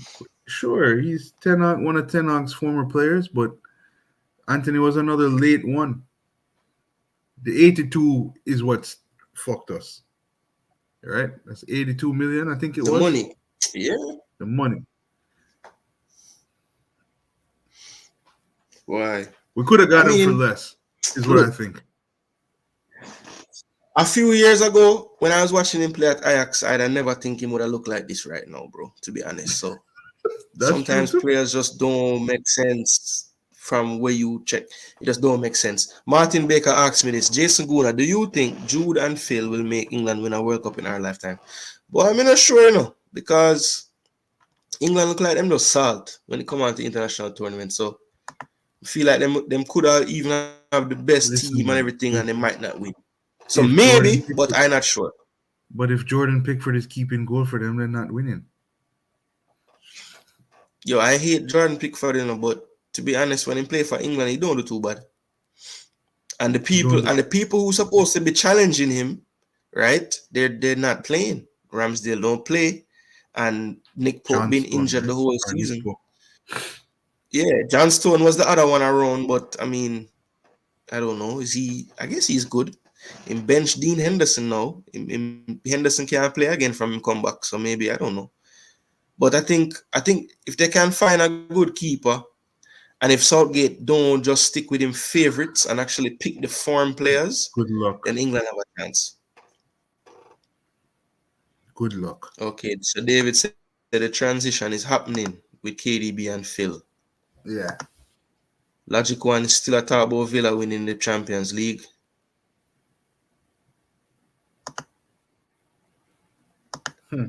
Logic one, is you a Villa fan or just a Bailey fan?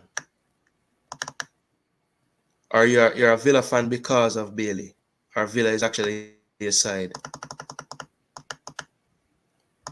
Where it's a 2 goal of the season candidate in a one game. Rashford and Philly. Nah, man, some way bigger goal scored than them, man. Garnacho probably will take it because that goal was mad. But there have been a few. There have been a few wicked goals. But yeah, those were 2 rotted goals, though, for sure. For sure. One of the Jamaican fans say anybody can miss. Haaland miss from like 3 yards. Logic one, that is it, bro. We're too harsh on the ball of them sometimes. How the whole of them can miss chance. It's just chance. Fully agreed, David. Me now thought Chelsea make was poor by, but to look like Omari, I have to come in and save the team. Boy, Hutchinson definitely can forward back to Chelsea because some of them man when we see I play, them no better than Hutchinson. They're from basically the same level.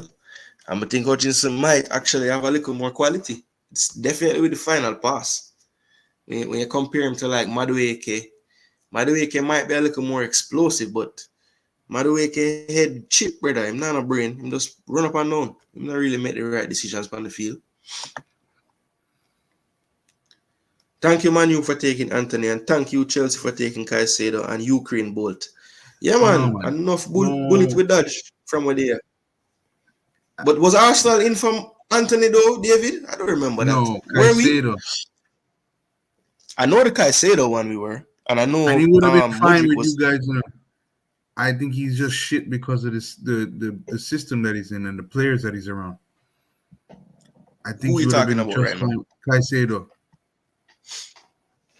I think he would have But been I fine don't at know. Arsenal. Caicedo look like a Timberland boots him actually wear up on the field. No? Yeah. I just don't think he really wanted to go there. You don't think Caicedo wanted to be at Chelsea? I think he wanted the money. I don't think he wanted to be at Chelsea. I don't know, you know, because me see him when him So who get does he have signed, you know, behind him? all him mother hold up jersey and all him something and I don't Yeah, know. well, you have to do that. Who's behind him Yes, yeah. is what? Body Shield and who? Yeah. Thiago Silva. What about them? Those are the 2 center backs, right? Well, they also have Colwill and Disasi. No, right. Um, Colwill plays on the wing though, right? Or the wing. well, No, he not wing was back. playing on the wing when Chilwell was out, but not since Chilwell come back, they actually play him at centre back. He looks a lot better as a centre back, to be honest. I think their best centre back partnership is actually Colwill and Disasi. Chelsea. I think Thiago, my baller, you know, big baller, Gone. but it's time, Just man. too old. Your legs Yeah. are shot, bro. Yeah. You can't run again. I don't think the system has been good for him. David, may I agree? It's gonna be tough because him having favorites.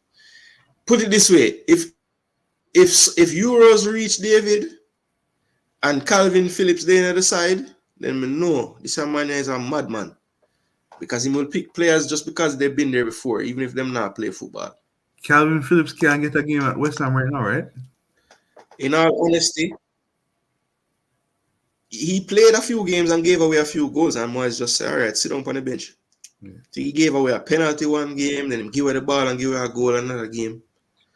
Logic one. No, in I all don't honesty, think Anthony is the problem. I don't think he's a problem. I think he looks like shit right now. Yeah, well, logic one, that simply means, you know, because remember, well, Bailey can point to injuries. Has Anthony had an injury problem? This year. Or it's just been production? He's been out some weeks this year, right? Yeah. But he played pretty much the whole time last year, or no? Yeah, but last year he had a decent season. I think he had like 10 goals last season. Okay. But he's just not consistent. Those 10 goals might have been in like... It was like a 2-month stretch of all of those. Yeah. But when you look... the season as a whole, he's not been productive. Logic One say, full Bailey fan. Anyway, them watch that league. Okay, Logic One, respect.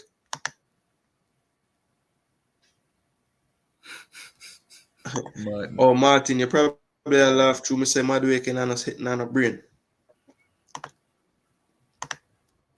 Yeah, man, Calvin Phillips. I see him, so people are laughing when they hear him name. Calvin Phillips.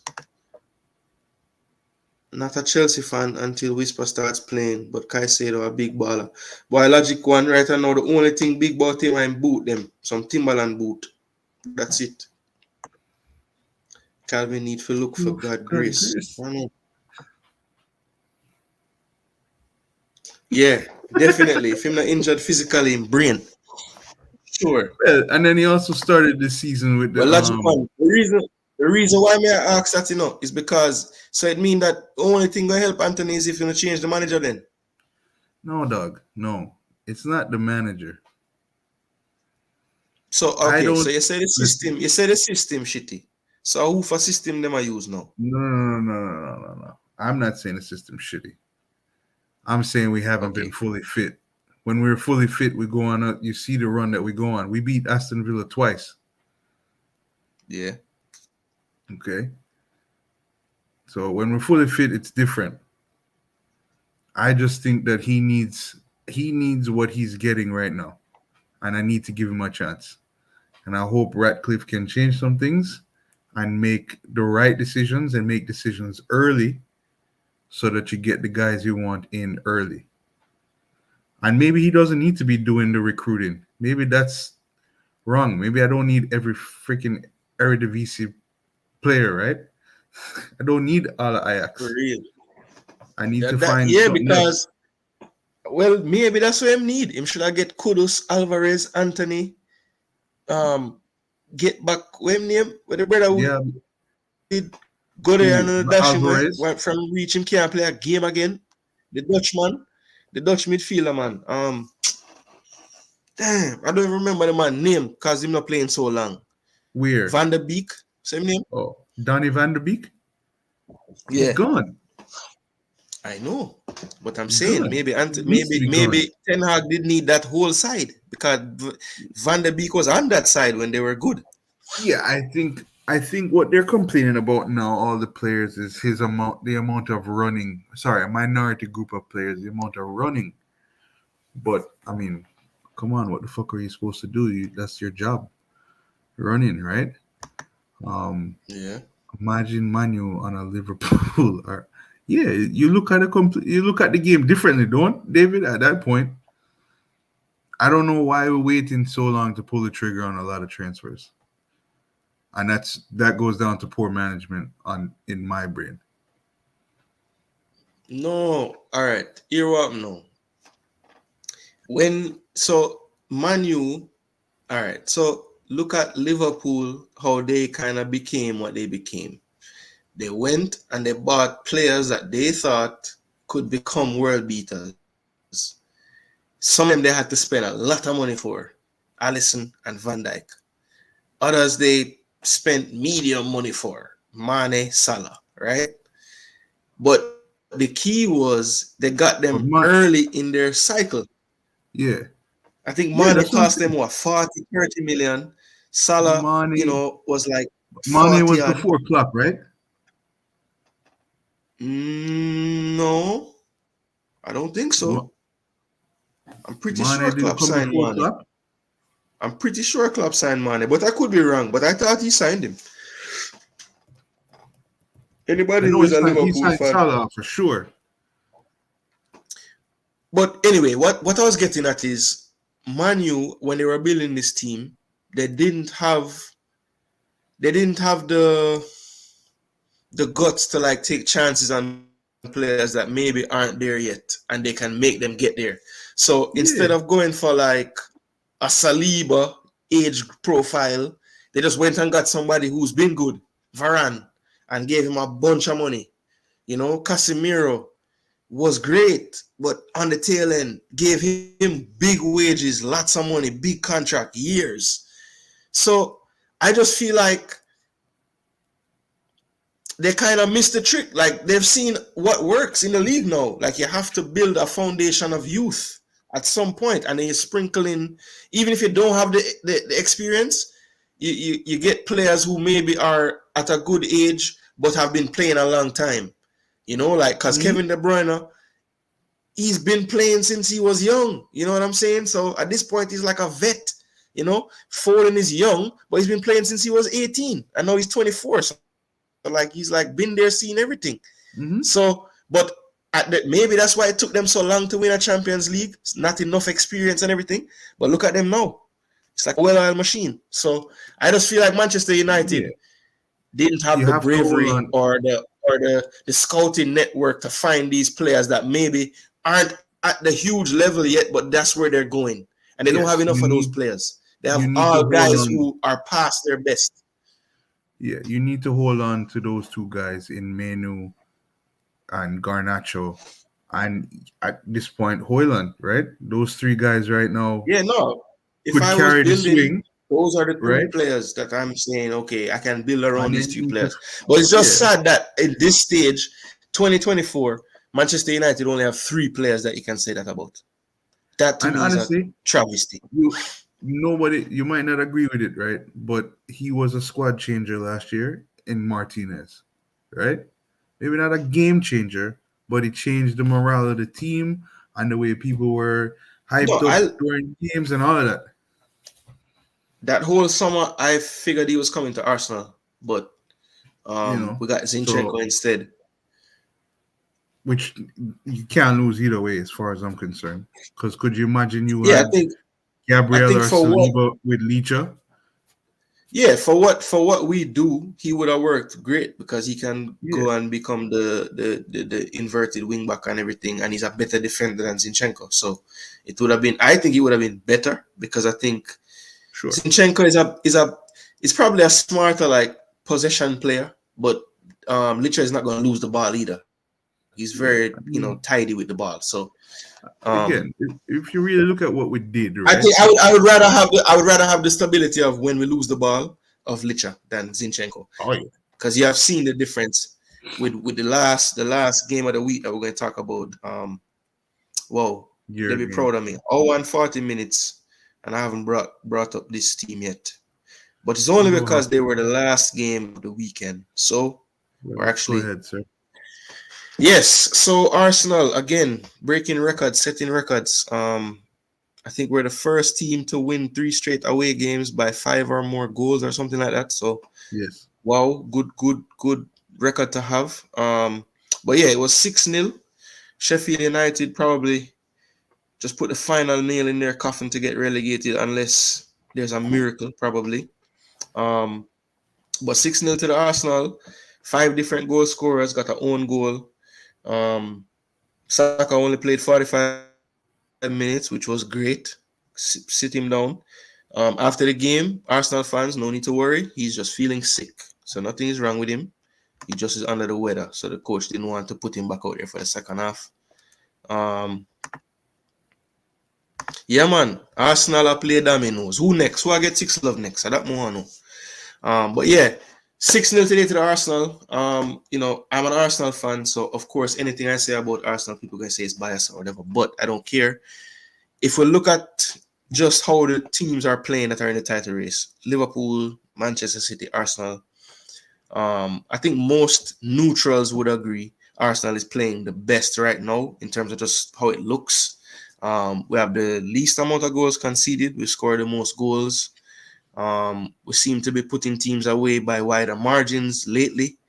Apart from the one slip up in the Champions League away to Porto, I think we've won every single game this calendar year so far, which is crazy because we're in March now.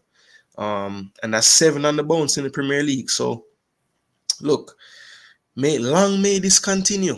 I think there are a few things that have happened this season. Damn. I think there are a few things that have happened this season that I don't know if I can give Arteta full credit for, but he has kind of stumbled onto a gold mine. So the first thing is everybody else was injured at left back, so there was no one left besides Kivior to play. And I think that this has unlocked a whole new dimension for Arsenal. Reason being, Arteta always inverts one of the wing backs. It's always typically been from the left side, where it would be Zinchenko or even Tomiyasu when he plays over there, or Timber for the one game he played or half he played, right? In this system now with Kivior, we tried to invert Kivior for maybe one game, I think it was. And he sucked. He was terrible. He didn't know what he was doing. He couldn't do it. And then Arteta tweaked it and said, okay, Kivior, you don't have to invert anymore. You stay on the left side and you can stay a little more defensive. And I'm going to invert Ben White now. And ever since Ben White has been playing inverted on the right-hand side, Arsenal has been clicking like crazy. Another thing that happened to Arteta, and he kind of stumbled upon it, is earlier this season, we hadn't really seen Havertz playing where he used to play for Chelsea, which is at number 9 or false 9. He's been playing midfield in the Xhaka role, which nobody ever, it never looked good. I don't think Havertz was really doing well in midfield. It just, even Martinelli's game was suffering. He wasn't the same earlier in the season. But since Jesus has gone down and Havertz has gone into that false 9 or center forward role, whatever you want to call it, Martinelli has started clicking. What it has also done is it has moved Rice into that advanced position that Xhaka used to play, which I thought is what we bought him for in the first place, because I thought it was going to be Partey, Rice, and Odegaard. I've always thought that would be the best midfield we could possibly put on the field. Rice and Partey a little deeper. Rice has a little more license to attack, and Odegaard kind of can play that roaming role, sliding over to Saka to overload that side. But now we're seeing it. And the reason why I can't give Arteta all the credit is because I saw him have these same players earlier in the season, but he couldn't find this. It took the injuries for him to find it. But kudos to him. All the players came back today, or some of the players came back today. Jesus could have started, Partey could have started, and he stuck with what has been working. I still feel like the only issue I have with Rice as a player is when he's playing that deep role, he's too safe. He never wants to try the over-the-top pass, ever. And the difference when Jorginho plays is we keep the backline honest, because he will play that pass. He caused, I think, the last couple of games, he has started like 2 or 3 of the goals just from him finding somebody over the top and then them making something happen. So kudos to Arteta for sticking with what he found. But I think that has been the true turning point in why the goals have started to score.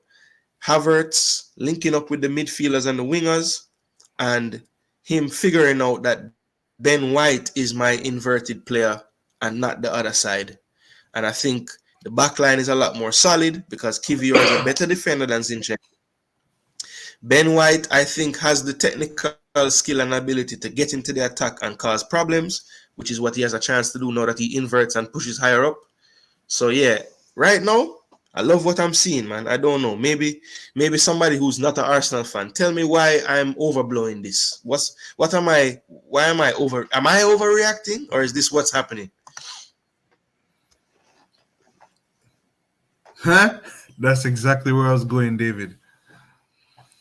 Because for a good portion of the year, our other beloved cousin has been saying how god awful Havertz has been.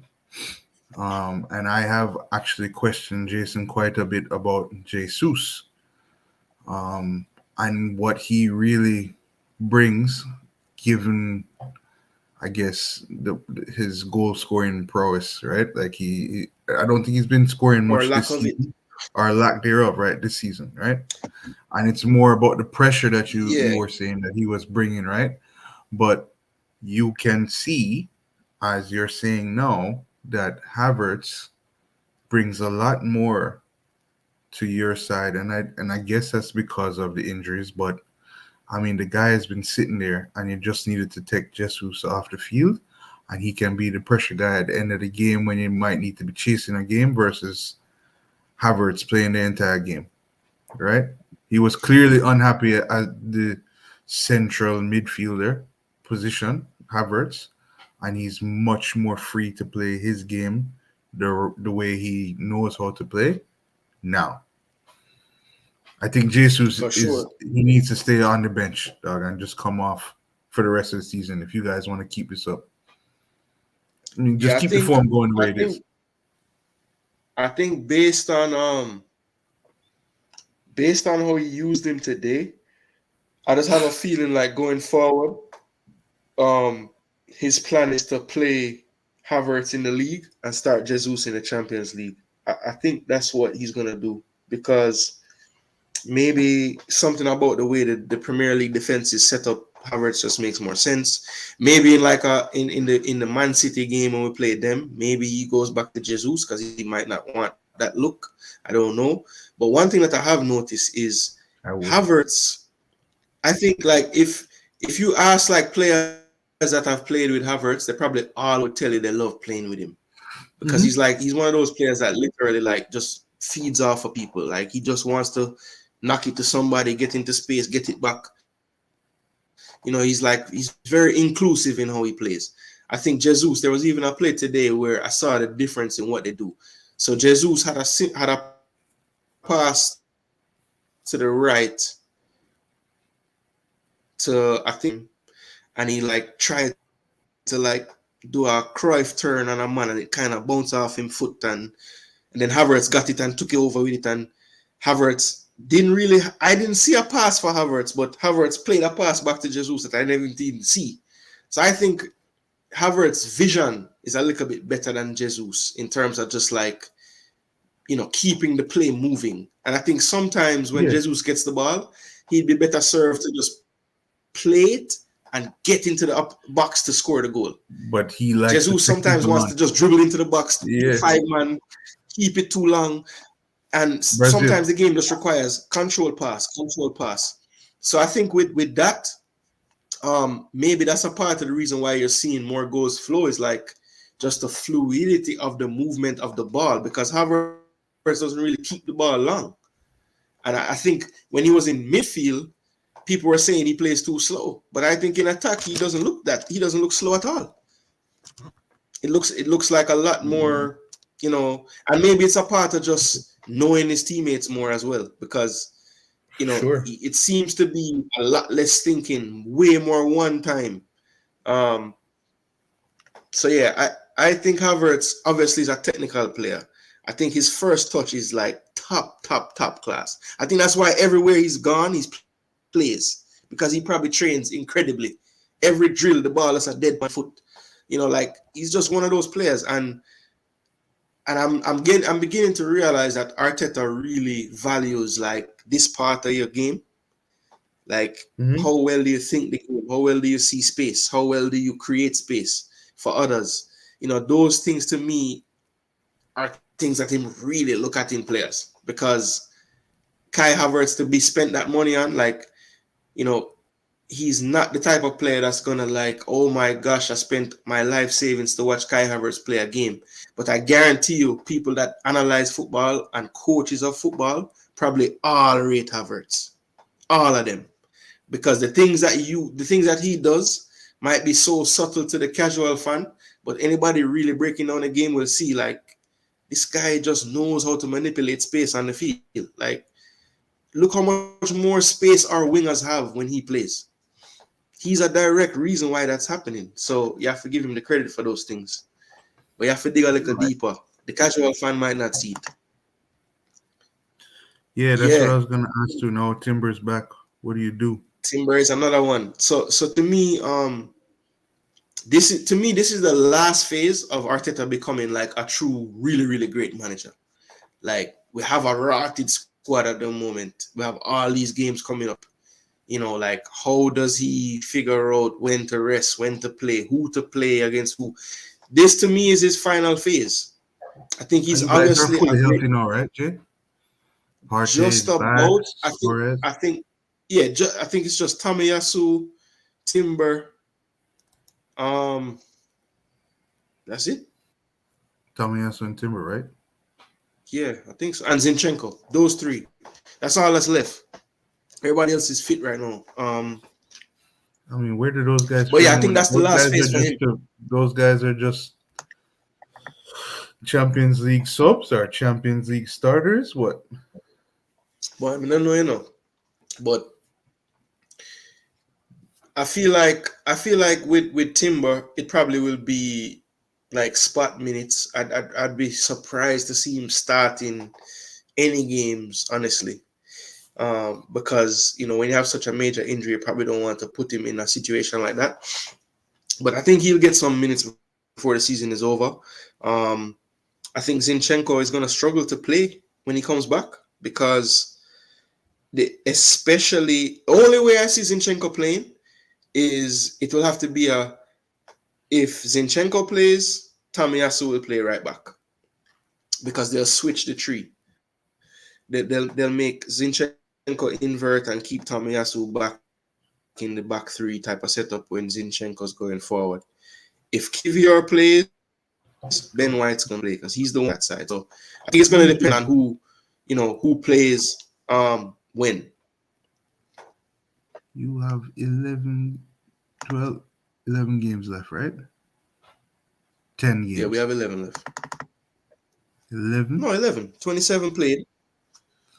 Yeah. Yeah. Logic one. So you Sorry, have, but Havertz was never a bother for me, especially when the Chelsea man them used to style Bailey for Havertz and Pulisic. Logic one. You shouldn't frame every single one of your feelings on if if they're against a Jamaican. Just look at the ball of them by themselves. So because them did I say them man they better than Bailey, you just not like them. Boy, the man is serious, And my position I come from Bundesliga. Yeah, but when Bailey and Havertz are on the same team, Havertz was like Havertz was the man. Havertz was the man at Leverkusen, bro. So if you have followed them from then, you should have know that. Thomas so Partey you is a have top baller, one, but his two, three, best position is in the 4, 5, hospital. So we have to 7, move on from him. 9, 10, 11. That's all. Partey really make out a glass for real, though, May I start to worry about him. I mean, I think him too righted. Cause when the man come on to them, say the man a smile off his face, man. It's like he's happy. Happy to be back on the pitch, My man. brother, I mean, Arsenal looking good right now, man. Damn good. Yeah, I mean, I hope, and I guess you should, right? Beat Porto next week. It seems like they've made you Yeah, I guys feel very confidently. angry. Yeah, I feel at the Emirates we're gonna turn them over. I don't think they have a chance. I think it will be tense because it is Champions League and we are down. But I feel like the wave will be too much for them. And then you come out of that and you have Chelsea, City.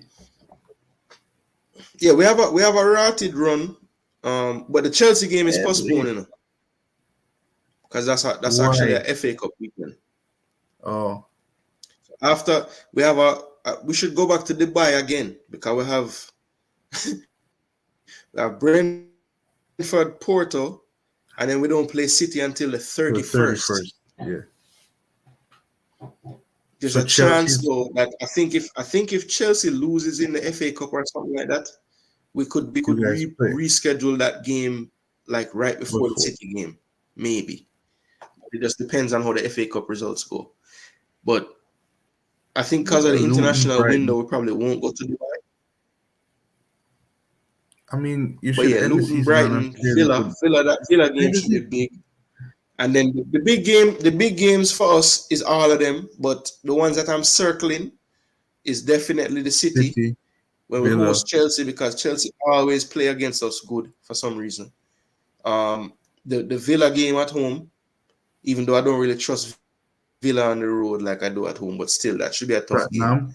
Brighton away this season not so much.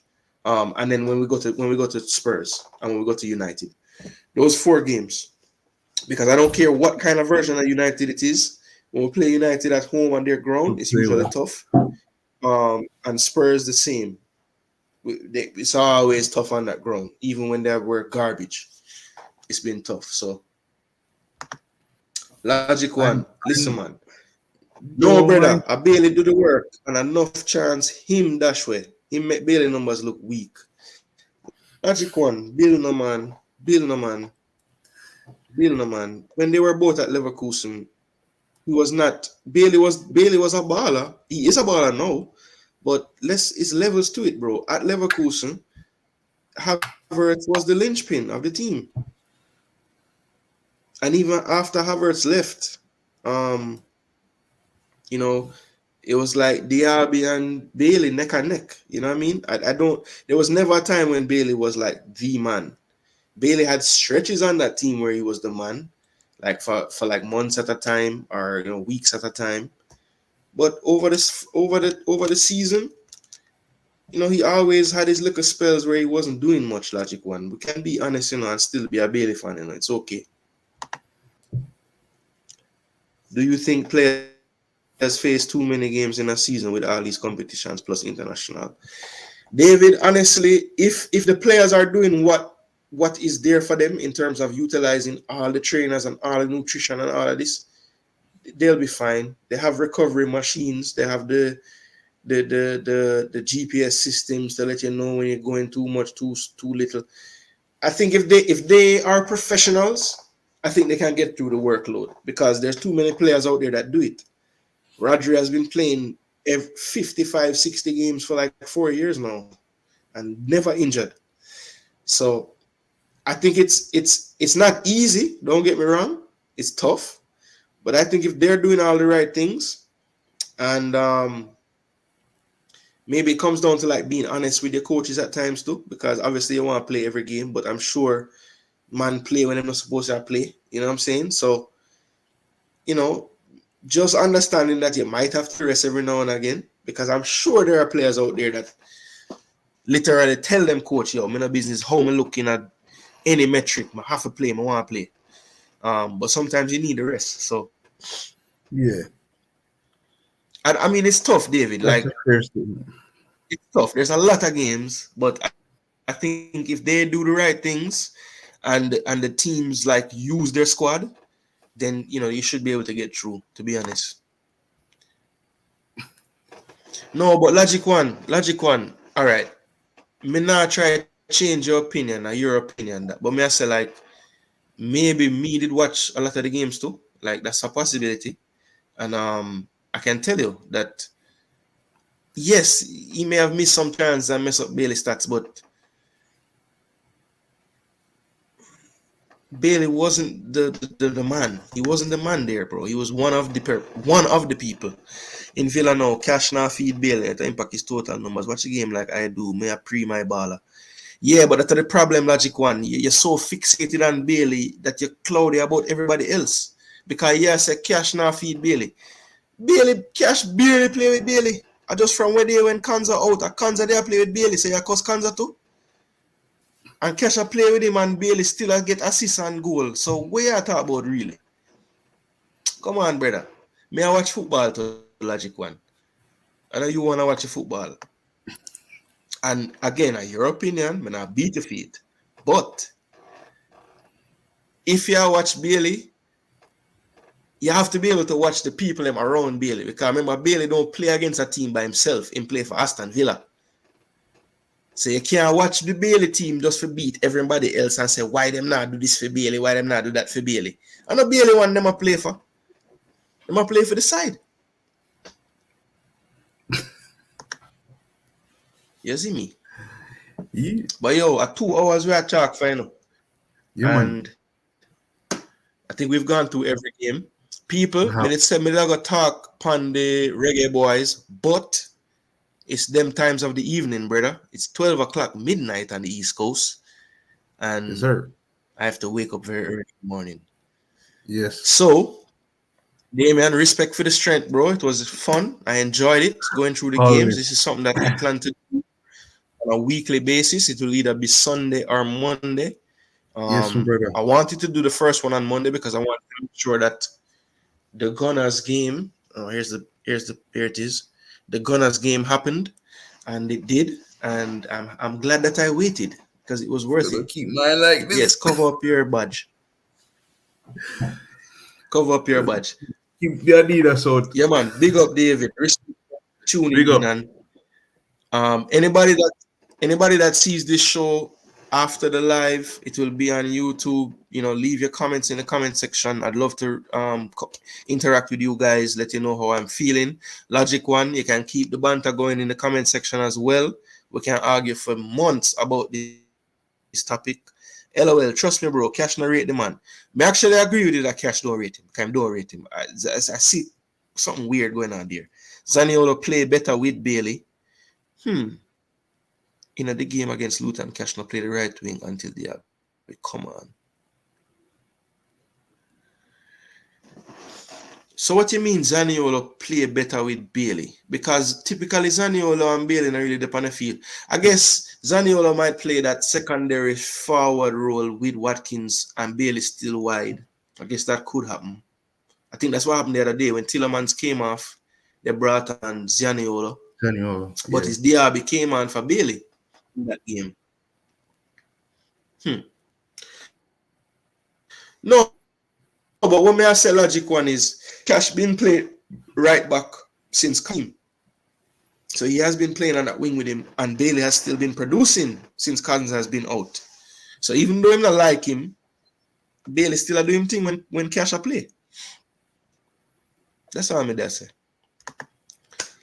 But anyway, Damien, I'm gonna let you just say your final thoughts about whatever you want to give your final thoughts on.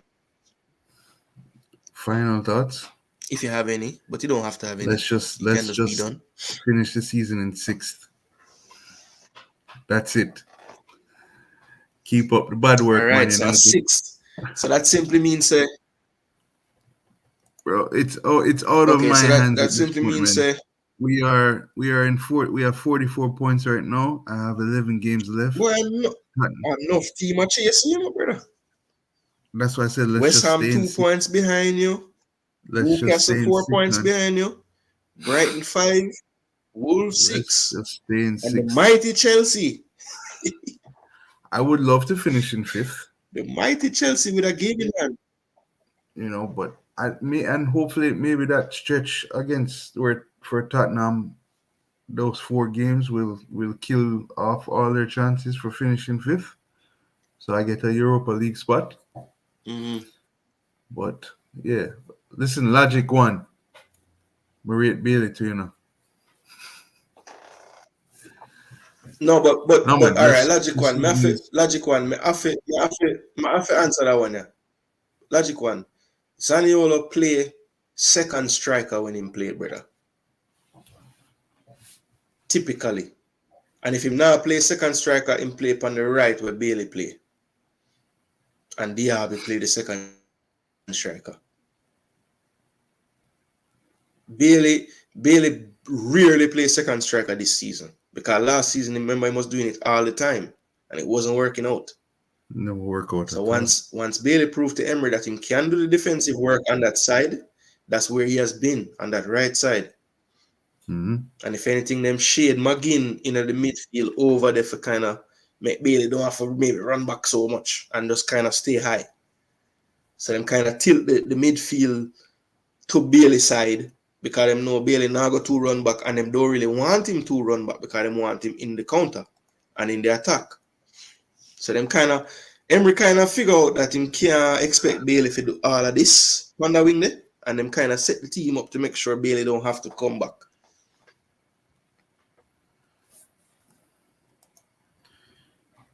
Yeah, man. But bless up yourself, Logic One.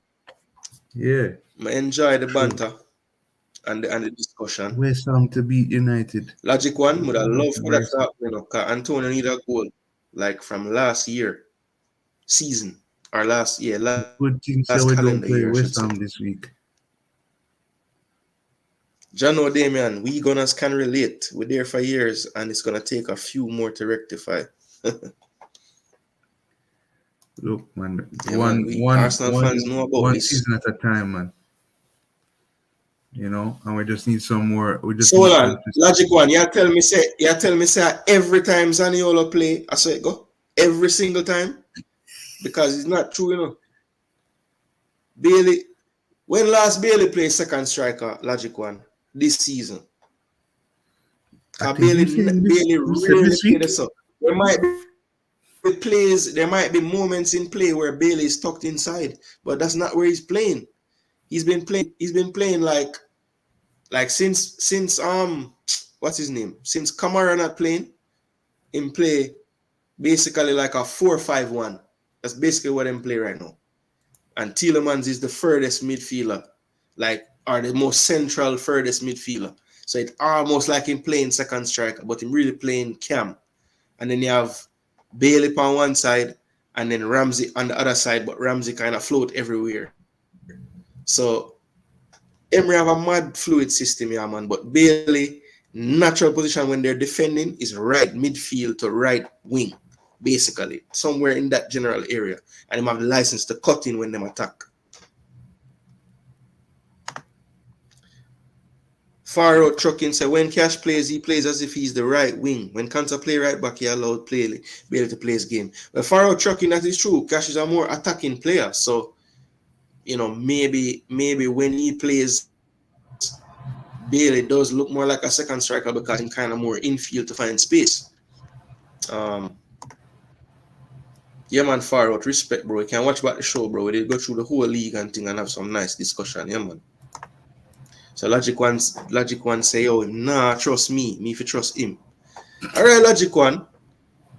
This will be an ongoing thing. We'll check it this weekend. Yeah, man. We're going to look, man. We're going to pre, man. I know Zanio will probably get a run out again. So when him come on, hopefully Bailey on the field and we can see. Yeah, and it should be they're playing Tottenham, so it should be Yeah, brother. Game, so when Tielemans play, so Logic One, where you think Tielemans playing? Him a play second striker, or slash cam, and Bailey a play wide. Now that may I tell you, Bailey now play inside no more. Last season, them did the Watkins Bailey together, and it never did a work. So them bring him wider to give him more space to create. So yeah, you are say what me I say. Yeah, true. Now that may I tell you, man. We are saying the same thing. You see, it takes so long. But anyhow, big up on yourself, Damian. Respect again for coming on. Yeah, man. Next week. Remember, if you're seeing this on the watch, leave your comments, like, share, subscribe. Next week, either Sunday, Monday, I will let you know during the week when it's going to come on. But yeah, we're going to definitely do this once a week. EPL review show until the season done. Hopefully, when it's done, you know where we are. And I'm hoping Damian gets the sixth place that you want. 5th place would be nice, but 6 is where we're at right now. But yo, anybody who did stay for this entire show, because I see the numbers stay around the same place, so that means people drop out, but most of them did stay. So Logic One, David, I know you're there from Jump, Martin Baker, big up yourself. Who else we need to give a shout out to? Sean, must have fallen asleep because we did wine earlier, so I'm probably upset. No, you see up for Real Baller.